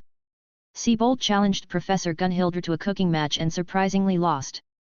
Siebold couldn't accept his defeat and asked for a rematch, but Professor Gunhilder refused. So, Seabold challenged Professor to a one-on-one Pokemon battle with the condition that if Seabold won, Professor Gunhilder would accept the rematch of cooking match. Drasna said watching the two Pokemon fight. I see. What about the other trainers? I heard that Stephen Wallace and Professor Gunhilder had a friendly match but I don't know the conclusion. I got to know they were already friends before the event. Some of the female trainers like Misty, Cynthia, Phoebe, and your disciple Iris spend most of their time outside while trainers like Sabrina and Claire don't socialize much. All the trainers had some sort of interaction with each other so no need to worry. Besides the two dragon trainers, 2 other people were watching Aoki and Seabold fight with interest. They were Professor Rowan from Sinnoh who specialized in Pokemon evolutions and Professor Elm from Yoto who specialized in Pokemon breeding. Both of them had a long conversation with Aoki as they wanted to assess him. Being the field they wanted to see the knowledge of the person who Professor Oak and Carolina spoke so highly about. They were amazed by the observations Aoki made on wild Pokemon, especially the Pokemon he owned. The way he talked was as if he had years of experience in the field in spite of just being 17. Both of them gave him a pretty high evaluation and talked about their research. Aoki got to know a lot about breeding which he was not so knowledgeable about and the detailed process that takes place during the evolution of a Pokemon. Boom! A loud explosion rang out as Victreeble's solar blade and Clawitser's crab hammer collided in which the latter lost the confrontation. I believe that's enough. The matches will be starting tomorrow. It's better to conserve your strength right now. Aoki said to Seabold. Seabold had a sour face but agreed. He too knew that this battle was pointless, it was just his pride acting up. Aoki called Victreeble back and went back to training. The desert environment was a new domain so he trained his Pokemon to get used to fighting in a domain where the ground was not stable. After a few hours of training, he returned to his hotel. Why are you all in my room again? Aoki asked the 3 people in his room. Cynthia could be seen sitting on a chair, Misty on the bed, and Sabrina floating mid-air. All of them had cards on their hands and a lot of board games spread around the bed. It's not fair that you got the largest and the best room, so we just borrowed it, Misty said. Sabrina saw Aoki and just smirked. You will not kick us out, right? Cynthia made the puppy eyes she learned from Misty. The last few days Misty and Cynthia had a lot of fun messing around so they now together try to annoy Aoki when he is not training. As similar personalities attract each other, they both become friends with Iris with Phoebe joining the fun. Sabrina spends most of her time in Aoki's room. He suspected that she hadn't even entered her room for a moment since they came here. Was Aoki bothered by this? Not at all. It was fun to spend time with 3 beautiful ladies. Aoki messed around with them for a while with different games till they fell asleep. At midnight Aoki ensured that no one was watching and left the hotel on the back of Salam Ince. While he was flying, Pidgeot joined him from another direction and had Darkrai riding on her back. Did you find what I asked Darkrai? I did, but I didn't find Zekrom, Reshiram, or Kyurem. I didn't see the Sword of Justice either. But I found the lair of the Pokemon Haxorus you asked for. It's been a long time since Aoki had played the Unova series Pokemon games so he has completely forgotten about the region. He wanted to get the Tau Trio on his team which includes Zekrom, Reshiram, and Kyurem but it was impossible without knowing their exact location. So he wanted to get the other dragon species of the Unova region. Darkrai and Pidgeot have been going around the region Aoki marked on the map to search for Hydreigon and Haxorus communities but were only able to find the Haxorus community where he was currently going. I will come to Unova after the Pokemon League to find the legendaries. He had to be quick today as the Youth Cup will be starting the next day. He called back and Pidgeot and made Darkrai sit behind him for directions. Salam Ince ready. Aoki said touching his ring. I sure am, Salamance said as the small stone that was attached to one of the horns on his head started glowing too. Respond to my calling and become the Emperor of the Sky. Salamance Mega Evolve. The 2 stones glowed in bright multicolored light. Salamance's wings meld together into a single huge, crescent-shaped wing. The abnormal purple color of his wings expanded to form flame-like symbols looking like tattoos on the blood-red wings. The ridges above its eyes are now far less prominent, and it no longer possesses the thick, grey scaling over its lower jaw. Instead, the smooth red flesh underneath has been left exposed, increasing its streamlined appearance. The upper pair of fins resting on the sides of its head are now elongated and tapered. The lower pair has not changed much. However, the middle set now takes the form of quarter arches, spanning towards the bridge of the nose. The remnants of its shelled underbelly have been drastically transformed into a segmented, more aerodynamic, vest-like armored frame. Salamanqui's energy broke through the beginning of champion rank and reached mid-champion. This was the second time Aoki had mega-evolved Salamence, and the speed he showed was several times more than he expected. "Let's go Salamence!" Boom! Salamence flapped his new wings and became a blur. The sound he made was like a jet plane breaking the sound barrier. Aoki had to cover his ears with darkness aura or else his eardrums would burst. The location he was going to was White Forest. Although it was an explosive area in the Pokemon games, it was a real place here along with Black City. The White Forest was a special place due to its strange features. The first is that no outside noise exits the forest or inside noise goes outside, as if the trees were a natural sound barrier. The second was the trees. Every tree in the forest randomly becomes white in color and returns back to normal again. Aoki had suspected Hydreigon to be in this area, but Darkrai found the Haxorus community instead. It didn't take long for him to fly to the White Forest with Mega Salamanqui's flying speed. From above he could see a large tree at the center of the forest, but decided to land away from it near the dragon's habitat. Just as rumors said, he didn't hear anything outside the forest but began to hear noises after entering the forest. Aoki cancelled Mega Evolution of Salamence as they landed near a small and gave him some minutes to rest as his wings had heated up a lot. Aoki released Nidoking, Victreebel, and Clefable and asked them to take a closer look at the habitat and record some observations. He released Gyarados into the river to do anything he wanted and Pidgeot and Aerodactyl to survey the sky. "Come out Celebi," he said out loud as the space around him rippled and small green Celebi came out with curiosity in her eyes.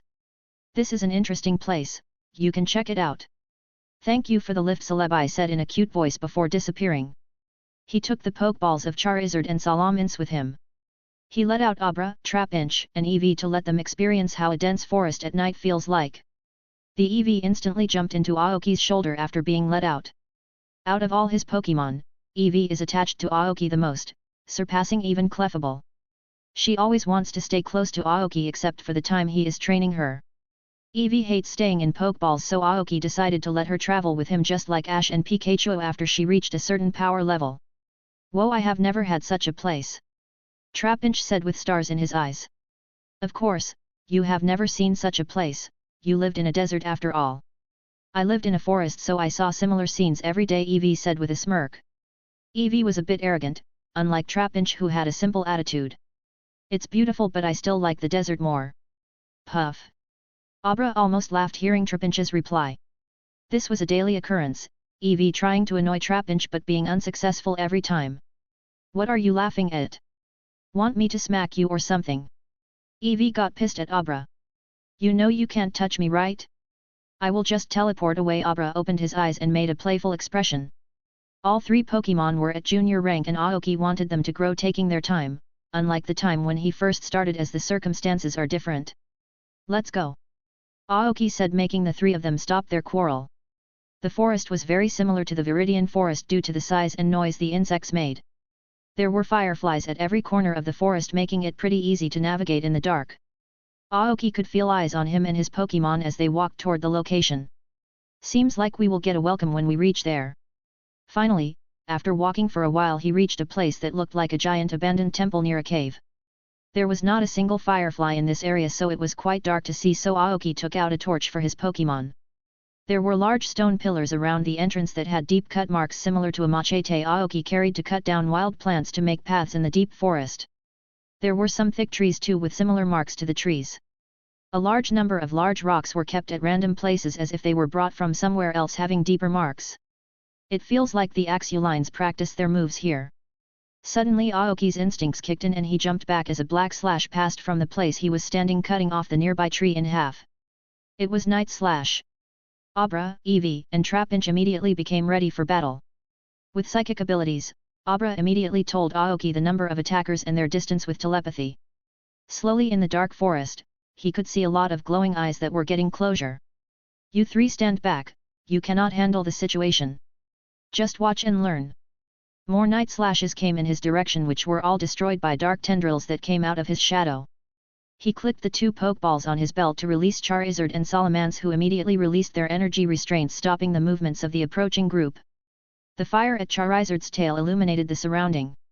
Charizard gave a low roar, ordering the hiding Pokemon to come out. But none of them moved, which pissed Charizard a lot. Salamence stopped Charizard and roared, telling them that if they don't come out he would destroy their home to the ground. A threat from a champion-level Pokémon was not to be taken lightly. This made all the Pokémon come forward slowly. As the light fell on them, Aoki recognized the Pokémon. They were around 10 Fracture and 1 Axew that had surrounded them. All the Fracture were at Master rank while the Axew was at Junior rank but a different color than normal Axew. A shiny Axew. It is a strong tribe.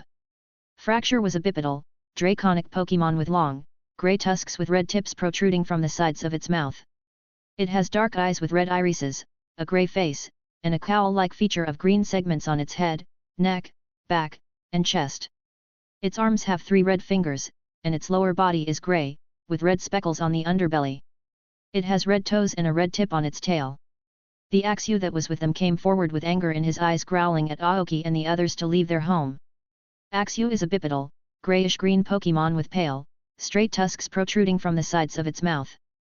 The back of its head is dark greyish-green with a tall, slightly curved horn. Large, dark greyish-green ovals surround its red eyes, and it has a short, rounded snout with large nostrils. The leader Fracture roared back and pulled back Axew not to aggravate the situation.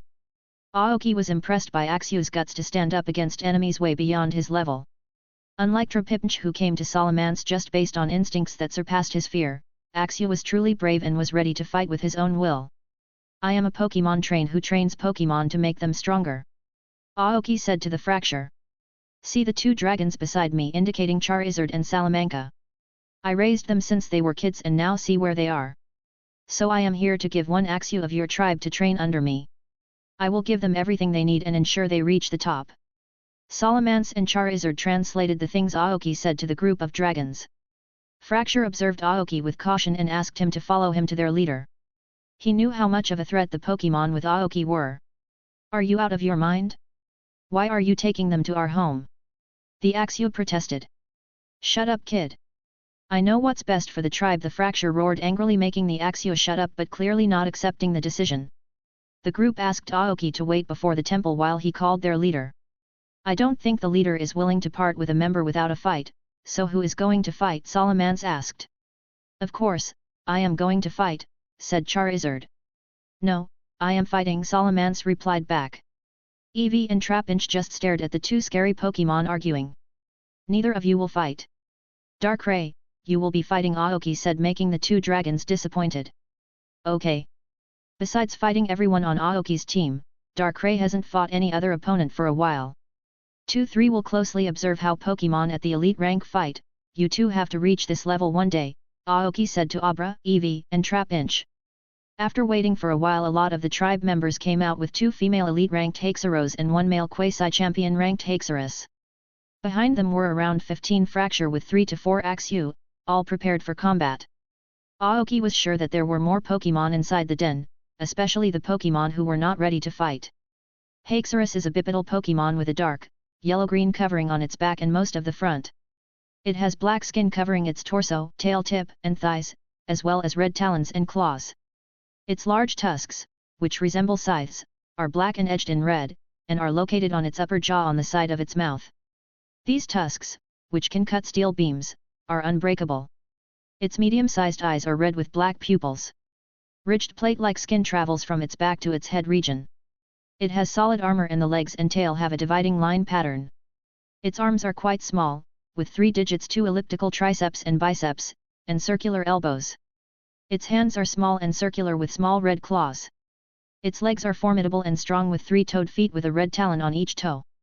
It was extremely rare to see 3 elite Pokémon in one place, which can be taken that they are the leading tribe in the entire forest. The 3 Haxorus felt a threat from the 2 dragons with Aoki, especially Salamence. But none of the dragons had fear in their eyes. They ignored Abra, Trapinch, and Eevee, who were just ants their eyes. The 3 Haxorus were confident in their strength and number to repel the enemy, but they still decided to have a conversation. You must have heard about the offer I made. I need an Axew to join me.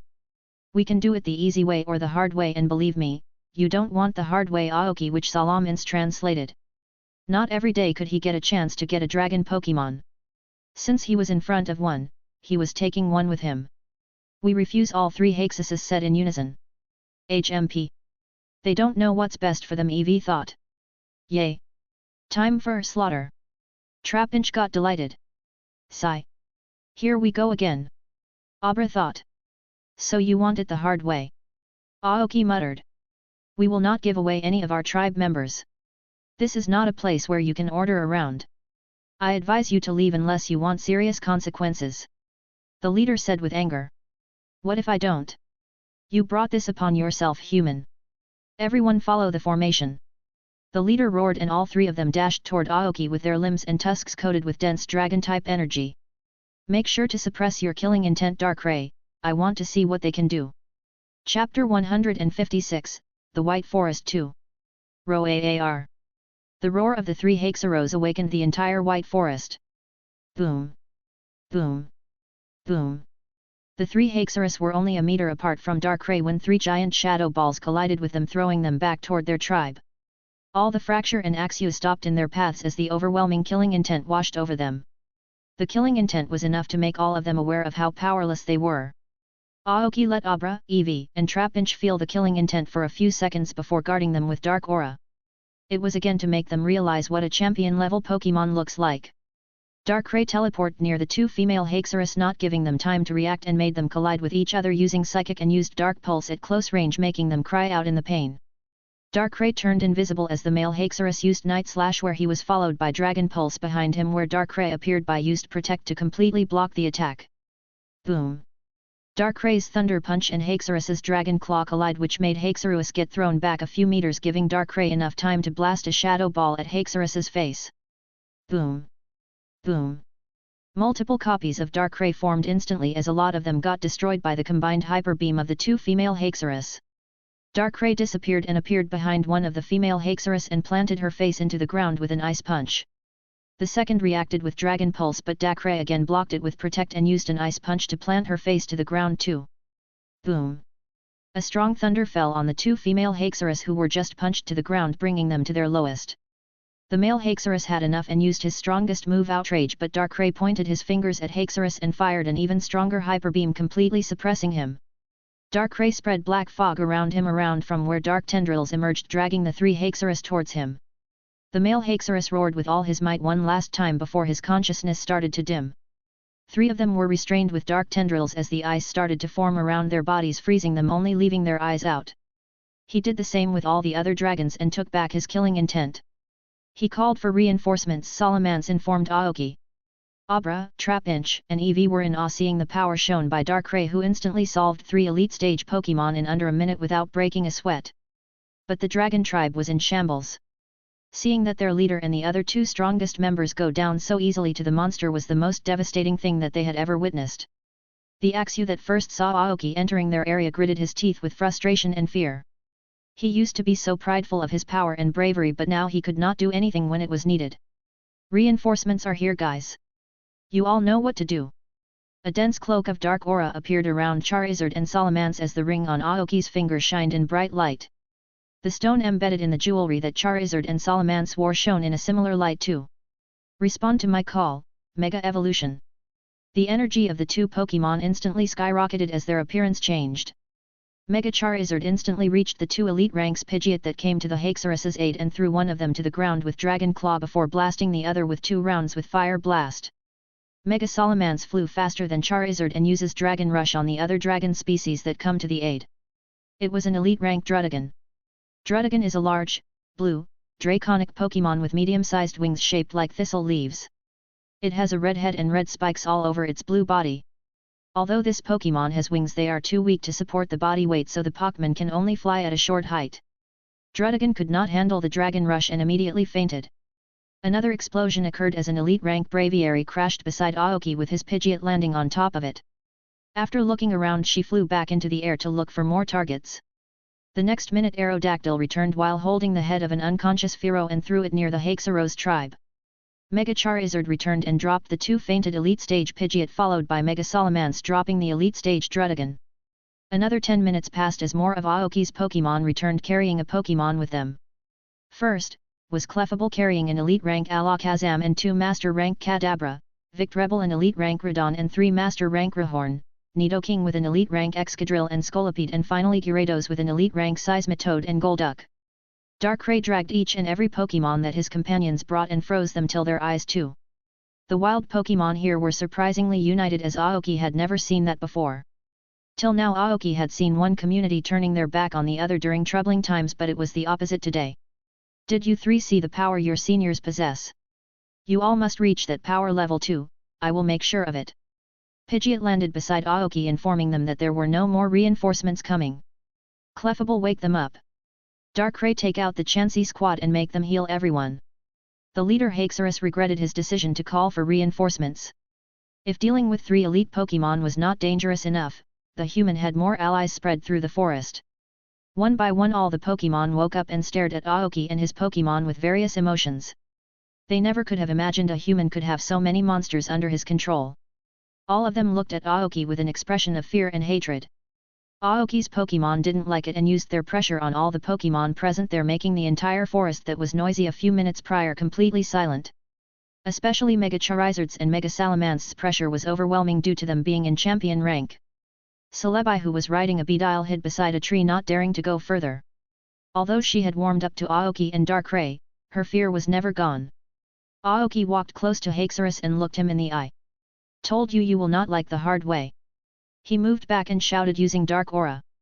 Now then, I believe you all are the leaders of your community staying in the forest. Since my companions have defeated all of you, it makes us the ruler of this forest. Aoki announced as Darkrai's killing intent washed over everyone, making their soul shake up. I will give you all 2 choices, either submit my rule or suffer severe consequences. If any of you decide not to kneel, I will kill their entire tribe, remember that. Charizard, melt the ice, let them decide what to do. As the ice melted, all the Pokemon present there started kneeling one by one, expressing their choice to serve Aoki.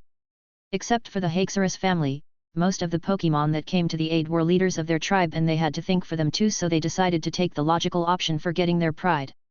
Every Pokemon there kneeled except for the Axew, making the leaders look at him with horrified eyes. Aoki moved and bent his knees to stand at Axew's height. Is it bravery or stupidity, I wonder? Is your pride more important than your life? Tell me. Axew looked Aoki in the eyes with burning anger and spoke. I am a dragon, kneeling in front of anyone is not in my blood.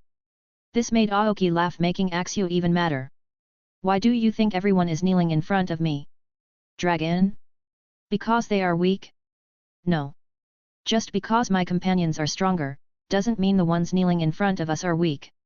It's because they are good leaders, they have the instinct for survival. They took back their pride as a species and kneeled for their kin to survive.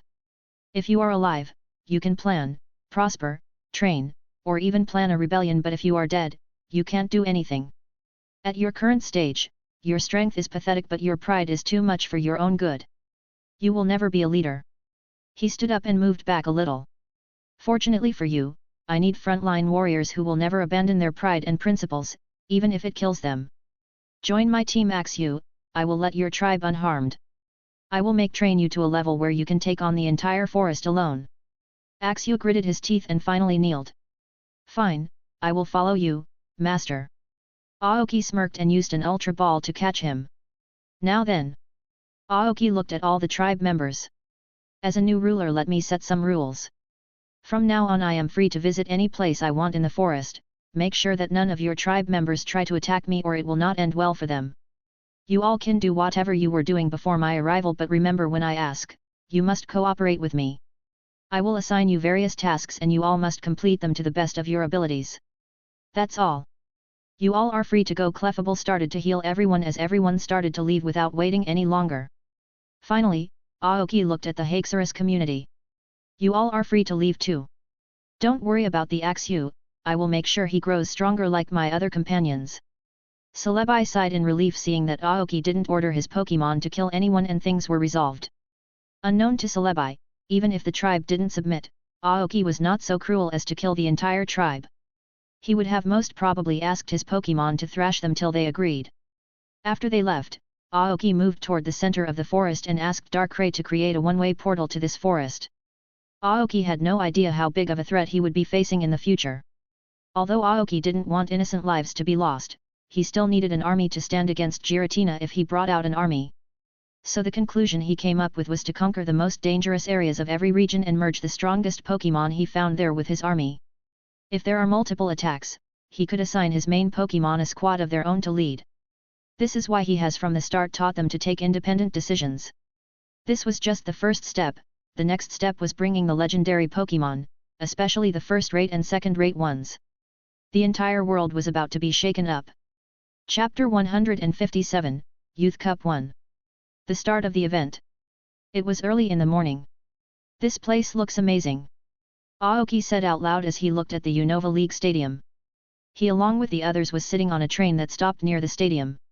Although it's small area-wise than ours in Indigo Plateau, visually it surpasses it, Sabrina said, who was sitting beside him. Behind him were Misty and Cynthia, who were asleep using each other as support. Beside Cynthia was Caitlin, who was Cynthia's childhood friend. Aoki clicked a picture to keep it as a memory. He woke them up and one by one everyone got off the train to enter the stadium. The stadium had a total of 5 battlefields.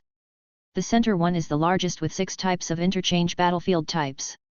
They were 1 grass field, 2 water field, 3 ice field, 4 forest field, 5 rock field, 6 plain ground field. Connected to the center were 4 smaller stadiums with 2 different interchangeable fields each. This event was going to be held in the main stadium with the plain ground field. Seeing this makes the home league stadium look old, Phoebe said. True, it really needs to be renovated, Steven said. Isn't our stadium awesome? Iris exclaimed proudly. Others agreed with her and entered the stadium. They were given some time to rest in the largest rooms while the authorities went to verify if everything was in place. All the people that came as guides went with them too. Although all the participants only met a few days ago, they formed groups in spite of their rivalry. People like Steven, Wallace, Aoki, and Aaron, and this group surprisingly included Flint and Siebold. Everyone in this group was crazy, were obsessed with something. Steven and Aaron would not shut their mouth if they started speaking about stones or bugs. Wallace would not shut up about how great he looked. Flint always caused a misunderstanding, so he was always made fun of, which he seemed to have been enjoying. Surprisingly, Siebold felt the most normal to Aoki when he was not talking about food. Extroverts like Cynthia, Diantha, Iris, Misty, Karen, and Phoebe formed a group. Trainers that were calm like Jasmine, Malwa, and Elsa formed a group. Then the last group was made of introverts like Sabrina, who didn't like to interact with people much, and Claire, who somehow believed herself to be superior to others. All of the participants were taken to the dining hall for breakfast while the league members made sure that all the preparations are done. The entire stadium was surrounded by an air of excitement. In spite of the event not being open to normal people, all the seats were occupied by people. There were cameras and big screens to make the viewing experience amazing. These people were medium to high-ranking league members, police officers, researchers and their assistants, influential figures, investors, etc. This was a cannot-miss event due to the scale of battle that would be happening this year. Among the crowd of people, sat one woman with 4 14-year-olds beside her. They were Professor Juniper from Unova and her recent lab members. The 4 children were Rosa, Nate, Hilda, and Hilbert. In the original game series, they were the protagonist of events that took place in the Unova region. Currently, they were only 14 and still too young to start their own journey. "Are you sure we should be here, Professor?" Nate said, looking at the people sitting around them. They were sitting on the VIP seats. He was nervous because the representatives of all the regions like Elite Four Agatha, Drake, and Drasna were sitting behind them. "Don't worry about it, you all are affiliated with me, so don't worry about getting kicked out. Just enjoy the event and learn from the trainers," Professor Juniper replied back. This made all the other kids a bit carefree. They waited for a while till the announcer announced the beginning of the event. One by one all the participants entered the stadium and were welcomed with a lot of cheers. "Ladies and gentlemen, I welcome you all to the 4th Inter-Region Youth Cup." Misty and Iris almost jumped with excitement to see such a large crowd cheering for her. Aoki ignored what the announcer was saying, looked towards the VIP seats, and was surprised to see the 4 people sitting there. So they exist too. He looked toward the audience and saw that some people were waving the flags of their different regions to show support. After all the trainers were introduced, the rules of the competition were explained. There will be 3 rounds in the span of the next few days in which trainers will compete against each other in a 6v6 battle. The first trainer to lose all 6 of his Pokémon is eliminated. If Pokémon of both teams get wiped out at the same time, or in short a draw happens, both trainers would be eliminated. Finally, the prizes of the event were announced, which got everyone excited. First prize, $10 million poke dollar, free air and water travel for 6 months, become a candidate for the future Elite Four, a guaranteed position as a high-ranking league member. Second prize $8 million poke dollar, free air and water travel for 3 months, become a candidate for the future Elite Four, a guaranteed position as a high-ranking league member. Third prize $6 million poke dollar, free air for 3 months, become a candidate for the future Elite Four, a guaranteed position as a high-ranking league member. Lastly, a Pokemon to choose from the list with priority according to the position earned. The items to improve their strength will also be provided. 1 Larvitar, 2 Axew, 3 Lapras, 4 Absol, 5 Sigilyph, 6 Snorlax, 7 Growlithe, 8 Aron. All the Pokemon listed were very rare and could become very strong if they are raised properly, especially the Larvitar. All the Pokemon were guaranteed to have very high potential, so getting any one of them would be a great addition. The revelation of the prizes raised excitement in both the crowd and the trainers, as this time the league was being very generous. After all the announcements were made, the matchups of the first round were announced, which would commence in the next few minutes. 1 Cynthia vs Elsa, 2 Steven vs Siebold, 3 Aoki vs Claire, 4 Misty vs Flint, 5 Diantha vs Iris, 6 Karen vs Wallace, 7 Sabrina vs Caitlin, 8 Jasmine vs Malva, 9 Phoebe vs Aaron. Let the event begin. Chapter 158, Youth Cup 2. The match between Cynthia from the Sinnoh region and Elsa from the Unova region was announced without delay. Elsa was known in Unova for being a gym leader and for her fashion shows, so she had quite a following even among the league members, so cheers she received a lot in comparison to Cynthia, who was an unknown trainer. Elsa was the first one to release her Pokemon, which were Master Rank Zebstrika, Raichu, Electabuzz, Magneton, Elite Rank Luxray, and her ace Emolga. She had a full electric type team which, based on the lineup, focused on speed. Her Pokemon immediately took positions with Raichu, Magneton, and Elmega at the back, while Electabuzz, Luxray, and Zebstrika at the front. Cynthia didn't wait and released her team too. It was a terrifying lineup of an intermediate rank Hippowdon, Master Rank Rose Raid, Melodic, Spiritomb, Elite Rank Lucario, and a quasi-champion rank Garchomp, who immediately shook the stadium with his roar. The stadium went quiet for a moment, but the next second erupted with cheers for Cynthia. It will be a slaughter, Aoki thought, seeing Cynthia's lineup. Elsa cursed her luck for getting her as the first opponent. She still had some confidence, as she doesn't realize how big of a danger she is in. In this event, the pre-planned strategy mattered a lot. It was impossible to command all 6 Pokemon, was impossible. Hence, the trainer had to give only general commands for the Pokemon in the field to execute a move or combo. What made this style of battle interesting was the countless possibilities of battle strategies that could be used. The most famous strategy was 2 Pokemon working together, watching for each other's weaknesses, and executing quick movements.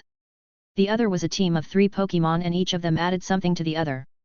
Another strategy was diving into the roles of attacking 2 or 3 Pokemon while the rest focused on defense or support. And the last was brute forcing their way through, forgetting about strategy. As soon as the referee announced the start of the match, Hippowdon and Garchomp summoned a sandstorm so large that it covered the entire battlefield, lowering the visibility to the very end. Rose Raid, Melodic, and Lucario stood in one place, boosting their power, while Spiritomb sunk into its shadow. One of the tricks that Elsa generally used was electric terrain, which was now completely useless in the sandstorm. Elsa's speed attack type battle style was rendered useless now. This is one of the reasons that made this battle style so interesting. Your opponent could make you helpless in a few seconds. Putting aside her helplessness, Elsa gave out a series of commands to her Pokemon and told them to trust their instincts. Meanwhile, Cynthia didn't give out any commands and let her Pokemon go as planned. Spiritomb traveled through the shadows and informed the Pokemon who were powering up. Lucario, Rose Raid, and Melodic navigated through the sandstorm to reach the 3 electric Pokemon at the front and engaged in combat. All 6 of them were blinded by the sandstorm, so the battle would take some time. Garchomp stayed at the very end and kept using Dragon Dance. Hippowdon stayed hidden among the sandstorm and didn't show himself. That was his only role. 2 minutes passed since the battle started and Elsa already lost one of her Pokemon, which was Magneton, to Spiritomb's sneak attack from the shadows. It's time. Cynthia had a smile on her face. Garchomp used Dragon Rush. As soon as she gave the command, Garchomp became a blur and rushed towards the nearest Pokemon.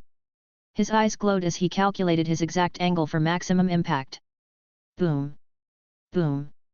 Two continuous explosions rang out as Zebstrika and Electabuzz crashed into the stadium wall outside the field and immediately fainted.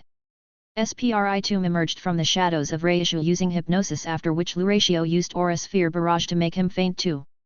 Cynthia's other Pokémon got the message and attacked Luxray together, making him faint. Lastly, Emolga went down after a minute as with its speed, it dodged every single attack that came on its way. But Cynthia's Pokémon worked together to lure Emolga into a trap and defeat it. It took about 5 minutes for Cynthia's Pokémon to completely wipe out Elsa's team. There was a huge shock among the audience and the Elite Four after watching the match.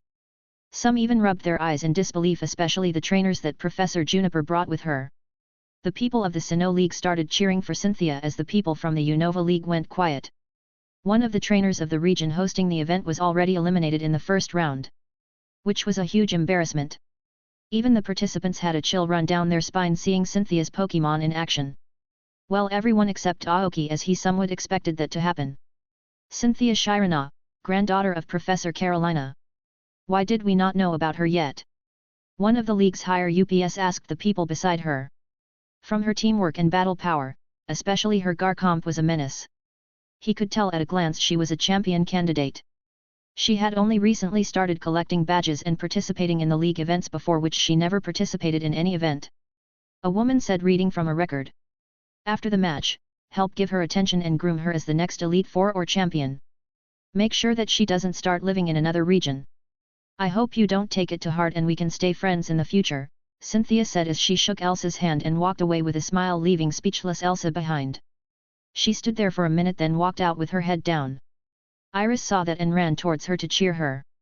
There was a break for about 20 minutes before the second round started. Stephen Stone from the Hone region and Seabold from the Kalos region entered the stadium. Both of them received an almost equal amount of cheers from fans of their respective regions. The power shown by Cynthia was unexpected, but the league members were more invested in Stephen due to him being the heir to the Devon Corporation, which was Hone's largest company. Stephen was the one to release his team filled with some interesting Pokémon, which included Claydol, Agron, Cradily, Elite Rank Skarmory, Elite Rank Armaldo, and his ace shiny Metagross. Seabold didn't wait much and sent out his team, which included Starmie, Clawitzer, Politoed, Elite Rank Samurott, Elite Rank Gyarados, and his ace Elite Rank Blastoise. Misty and Wallace paid extra attention to this match as both of them specialized in water type. As soon as the match started, Seabold's team started using Rain Dance while Stephen asked his Pokémon to increase their defense, as Seabold appeared to be a tricky opponent to deal with. Unlike the last match, this lasted for about 20 minutes as both of them fought almost on equal terms. Seabold and Stephen had two different strategies. In the case of Seabold, except for Gyarados, no specific role was assigned to them. 5 of them were in perfect synergy and kept switching between attack and defense. Each of his Pokémon got turns with all of Stephen's Pokémon. Finally, his Gyarados were left alone to cause havoc on the field. Even outside water, an elite-level Gyarados was a terrifying enemy. In the case of Stephen, Metagross, Armaldo, and Agron at the front, the first two focused on attack and Agron focused on being a tank. His Cradily and Claydol stayed at the back giving support. Lastly, his Skarmory broke the formation Seabold's team made. For the first half of the battle, Seabold dominated Stephen's team, dealing quite a bit of damage to his Pokémon. A lot of people could already visualize Seabold winning. Then something happened that destroyed the flow of Seabold, which was the elimination of Blastoise by Metagross, breaking apart Seabold's main formation. Although Samurott took Blastoise's place, it was still not the same. This is when Stephen started to turn the battle in his favor for a few minutes and did some damage to all of Seabold's Pokémon. Metagross, Skarmory, and Armaldo switched their target to Gyarados while the rest of his team, but even without his ace going down, Seabold came up with more strategies, taking down Stephen's Armaldo and Skarmory, which made his Starmie and Politoed faint too. In the next 5 minutes, Stephen's Metagross went down to Gyarados' Fire Blast, but Metagross made sure to take Gyarados with him before fainting. Samurott managed to take down Agron, leaving only 2 Pokémon on each side. Cradily and Claydol of Stephen against Samurott and Clawitzer of Seabold. Unfortunately, Samurott could not last long and went down the next minute, as it had taken a lot of damage from the start. The final confrontation was between Claydol and Clawitzer, which sent the audience to the edge of their seats. Finally, after a few minutes of back and forth, Claydol managed to take down Clawitzer with a solar beam, ending the match. After an amazing and exhausting match, Stephen Stone of the Hone region managed to win this round with only one of his Pokémon remaining. People of the Hone region cheered loudly as the people of Kalos gritted their teeth. Siebold was so close to beating Stephen, which made it even more regretful for the audience. The Hone region was considered primitive as compared to the modern regions of Unova and Kalos, and to lose such a region was a huge insult. Both of the trainers were back at the participants area where Stephen was in a good mood, but Siebold could not even look Aoki in the eyes. Just a few moments before the match he bragged that he was going to defeat Aoki after dealing with Stephen, but he got eliminated instead. The next match was one of the anticipated battles because Professor Gullhilder was fighting in it. Claire was Champion Lance's cousin and the official gym leader of Blackthorn City of Johto region. In spite of this, Aoki got more cheers, making Claire jealous since he only became famous recently. She had to prove that just because he was a professor, it didn't mean he was a strong trainer. "I heard that you are strong from my cousin, let me see if you are worthy of that praise," Claire arrogantly exclaimed, bringing out her Pokémon. Is she arrogant or stupid? Aoki thought. Claire's lineup contained Kingdra, Lapras, 2 Dragonairs, elite rank Gyarados, and an elite rank Dragonite. Her family owned one of the breeding grounds of Dragonites, so it was not surprising to see her team. Claire's team could be considered very threatening if her opponent was someone normal, but her opponent was Aoki. One fully evolved Dragonite and an elite rank Gyarados were a disaster alongside the 2 Dragonairs. "You want to see much strength, right? I will give you exactly what you want," Aoki said, releasing his lineup, which was made of Charizard, Salamence, Victreebel, Clefable, Royal Gene Pidgeot, and finally the shiny Totem Gyarados.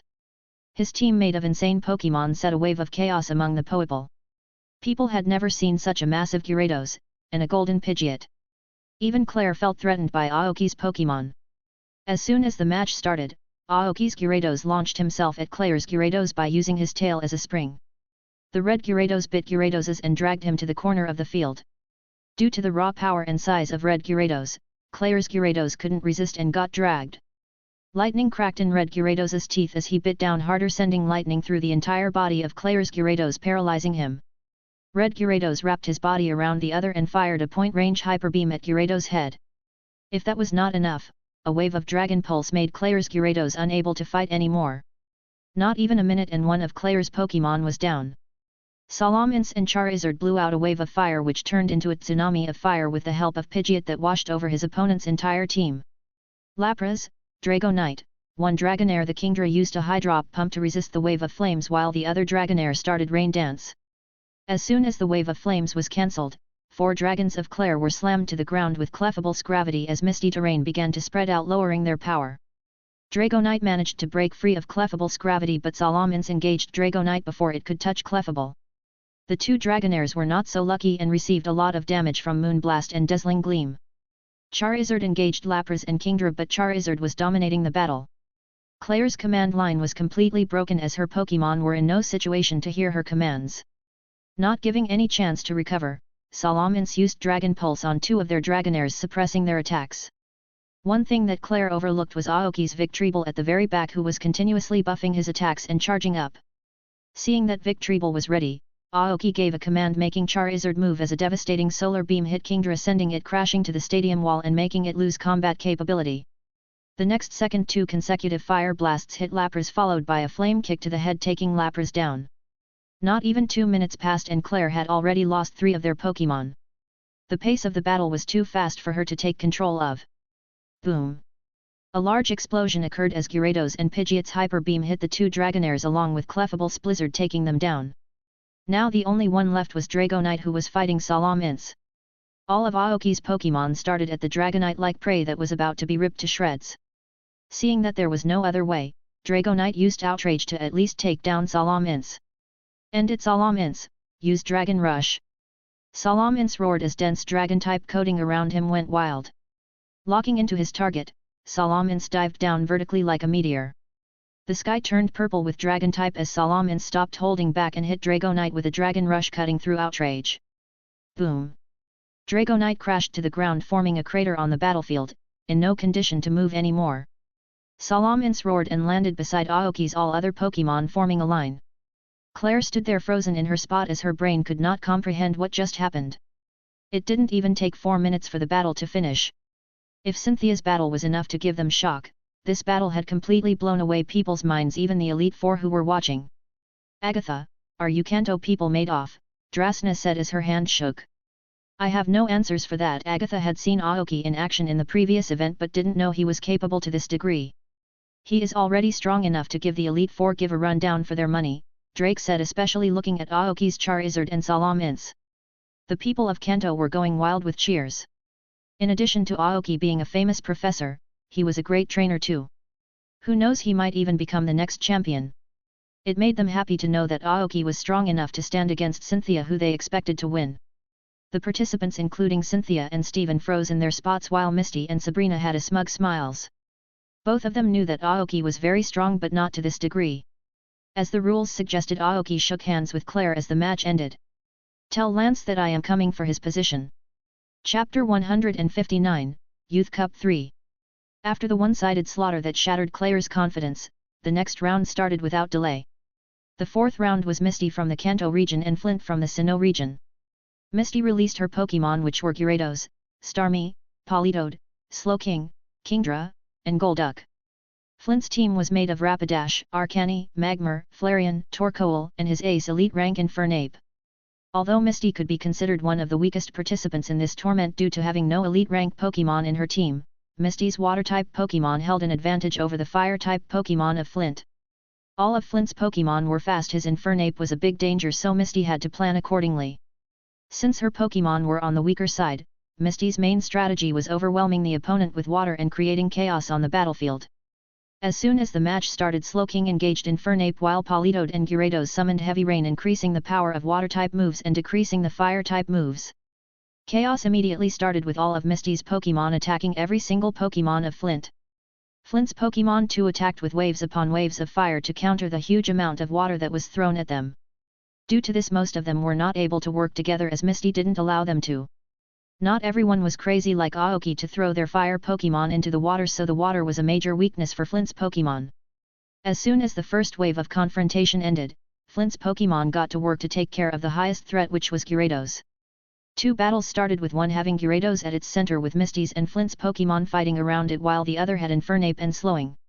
Even though Slowking used Trick Room to slow down Infernape considerably, Slowking was barely able to keep up with the elite rank Infernape. Seeing that Slowing was not enough to keep Infernape in one place, Golduck joined the battle too. The first Pokémon to be eliminated were Flareon and Magmar, who went down after taking down Misty's Kingdra. Next, to be eliminated was Misty's Starmie, who was taken down by Arcanine. Misty's Politoed and Gyarados were now fighting Arcanine, Rapidash, and Torkoal, whose defense was very high. On the other side, the collaboration of Slowking and Golduck had managed to bring Infernape's Heath down, activating his Blaze ability. With this, Infernape started going berserk, while on the other side, Gyarados was going berserk. The entire battlefield was filled with vapors as water and fire continuously collided. The next Pokémon to go down was Misty's Politoed, followed by Flint's Rapidash and Torkoal in one go from Gyarados' Hydro Cannon. Golduck went down to Infernape's Flare Blitz, and at the same time, Fishik and Future Sight hit Infernape together from Calm Mind, boosted Slowking, taking down Infernape. Finally, Arcanine fought with Gyarados and Slowking together and finally went down after taking Slowking with him. Misty from the Kanto region won the match with one of her Pokémon standings. Flint from Sinnoh was eliminated. The match was satisfying for both the trainers as both of them gave their best, and both of them were able to show their full potential, impressing the higher UPS. These types of matches were mostly expected from trainers, not one-sided slaughter from trainers like Aoki or Cynthia. Both of the trainers left the stadium with smiles on their faces. The fifth round was between Diantha from Kalos and Iris from Unova. Aoki paid extra attention to this match as both of them were future champions of their respective regions. Diantha had a team that included Holicha, Tyrantum, Aurorus, Gourgeist elite rank Gudra, and her ace elite rank Gardevoir. Iris had a team of Zweilous, Dugdragon, Lapras, Espeon, elite rank Dragonite, and her ace elite rank Haxorus. Diantha had quite a reputation due to her being a famous actress, while Iris was a relatively unknown trainer. This match was similar to Misty vs Flint but on a bigger scale and lasted for about 20 minutes. Iris's Pokémon had raw power, but Diantha's Pokémon had better teamwork. Dragonite vs Gudra and Haxorus vs Gardevoir were a sight to watch and gave the audience a lot of enjoyment. The two pseudo-legendaries both got eliminated at the same, but Gardevoir managed to defeat Haxorus only to fall after the announcer declared Diantha the winner. It was the closest battle that came to a tie. The sixth round was between Wallace from Hone and Karen from the Johto region. Karen had a team made of Umbreon, Jengar, Haunter, Miss Magnus, Driftloon, and her ace elite rank Houndoom. Wallace had a full water team of Gyarados, Ludicolo, Walrein, Swampert, Slowbro, and his ace elite Melodic. Karen was a very tricky opponent for Wallace to deal with for Wallace as most of her Pokémon were very good at dodging. Her Pokémon were very good at stalling time and taking down the health of the opponent slowly. With this method, she took down Wallace's Ludicolo and Walrein. Wallace didn't let their sacrifice go to waste as he eliminated Haunter and Driftloon with Slowbro. Wallace had a better time as it took the combined effort of Umbreon and Miss Minus to hold down Gyarados.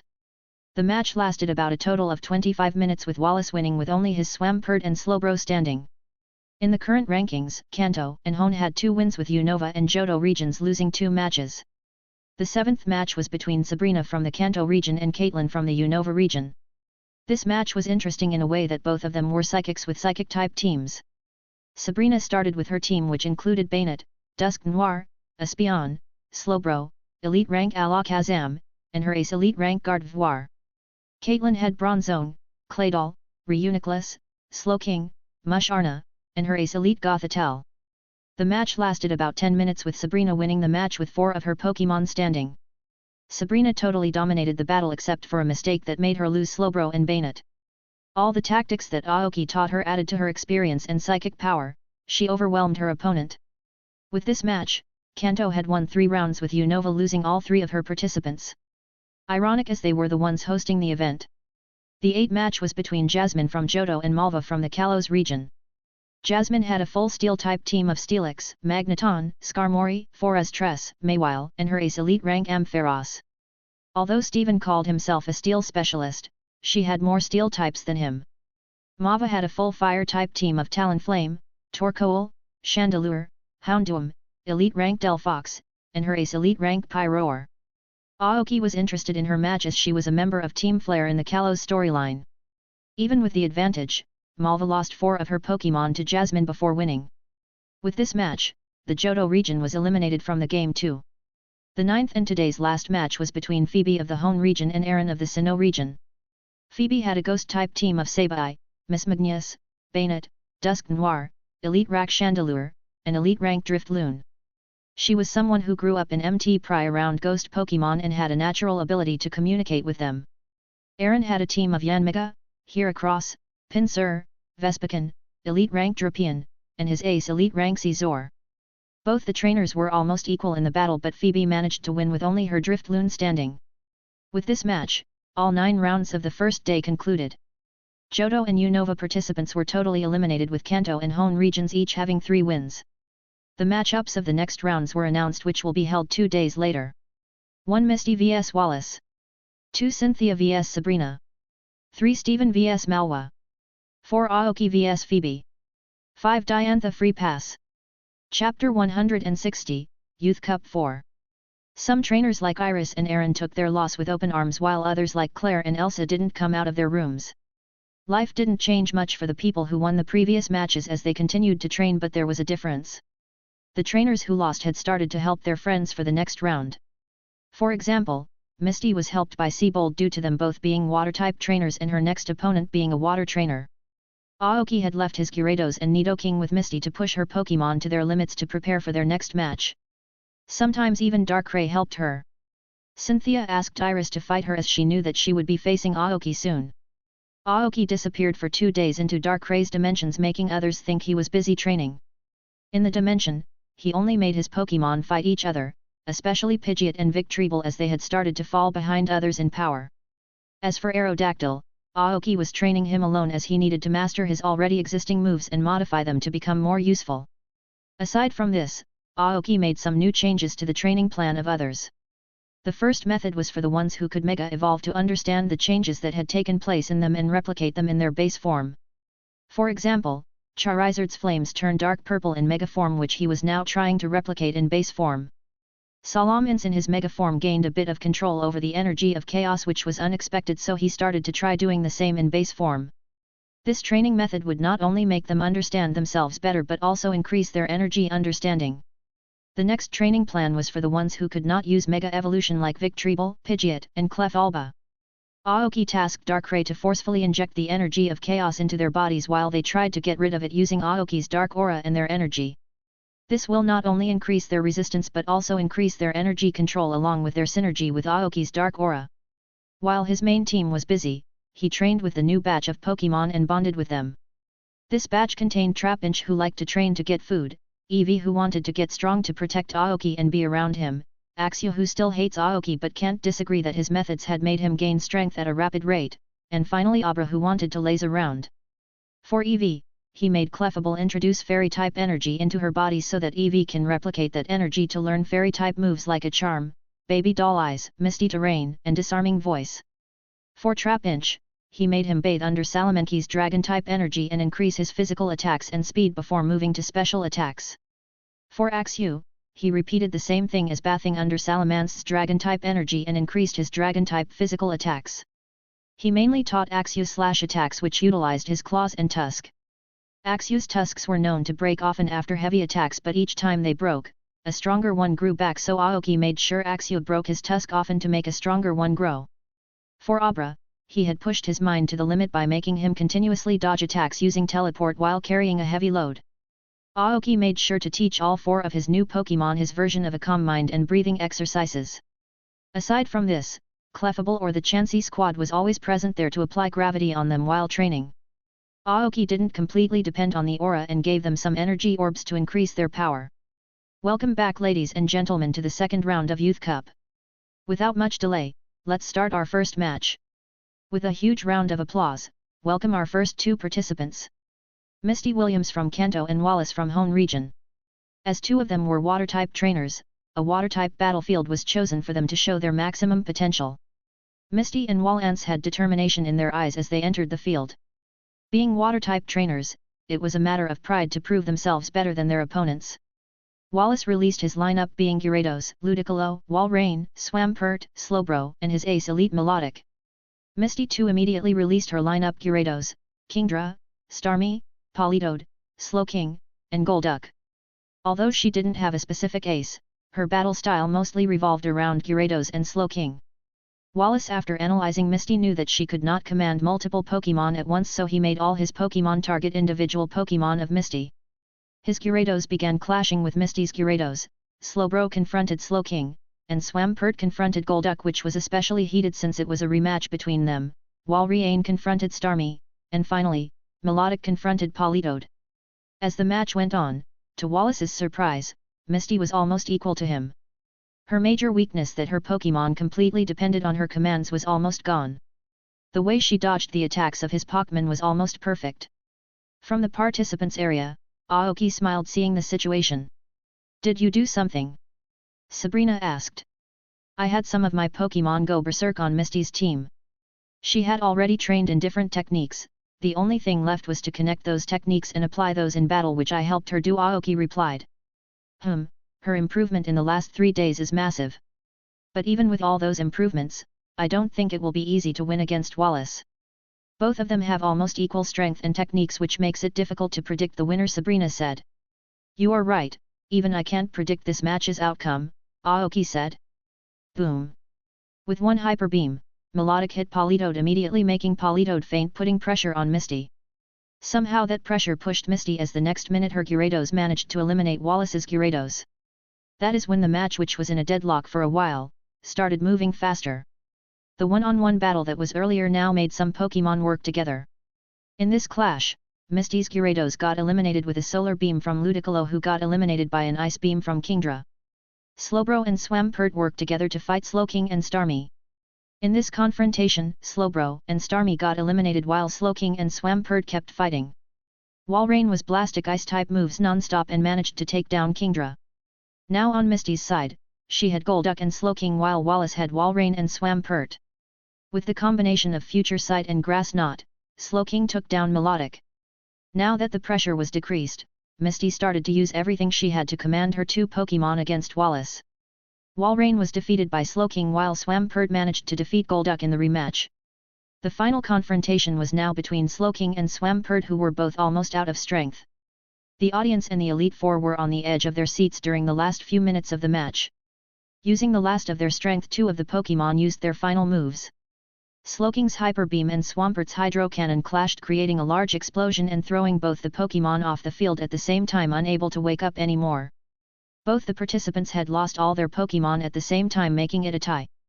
As per the rules, both Misty and Wallace were eliminated from the tournament. With frustration and anger for her inability to win, Misty called back her Pokémon as she walked towards Wallace. Wallace's eyes felt devoid of emotions as she shook Misty's hand and walked away, clenching his fist.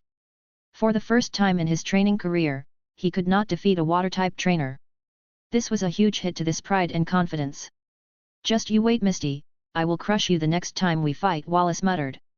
Misty walked slowly through the hallway to the participants' area but stopped, seeing Aoki standing in her path. "I lost, even after working so hard." Misty smiled as tears rolled down her eyes. "How do you feel?" Aoki asked. "Frustrated and angry at myself. I was so close to winning. If I had just trained a bit more, I could have won. After seeing what real competition looks like, you know what you lack, right?" Aoki said. "Experience, originality, and more strategy," Misty replied. "You know what to do about it, right?" "I have to keep working hard till I win," Misty replied. Aoki smiled and hugged her as more tears rolled down her face. Aoki would never mention things like Misty should be grateful for being in this event where millions can only dream. If she wants to improve, she should not be satisfied with any other rank other than the highest. The day she is satisfied by any other rank, she would stop growing. Today's second round was between Sabrina from Kanto and Cynthia Shirana from Sinnoh. From her last match, Scythina had acquired a huge number of supporters and eyes of expectations. Not just Sinnoh, but even people from different regions cheered for her. Even then, Sabrina's popularity was also nothing to be scoffed at. Misty watched the match with excitement as Sabrina was fighting in it, while Aoki watched with high expectations. Although he had only fought Sabrina one-on-one a few times, he had given her a lot of ways to become stronger. He was excited to see how far she can go against someone like Cynthia. Sabrina released her lineup, being Bayonet, Dusk Noir, Espion, Slowbro, Elite Rank Alakazam, and Elite Rank Gardevoir. Cynthia released her lineup, which was a bit different from the last time. Her team now included Rose Raid, Spiritomb, Umbreon, Melodic, Elite Rank Lucario, and Quassy Champion Rank Garchomp. Let the match begin. Thanks for listening.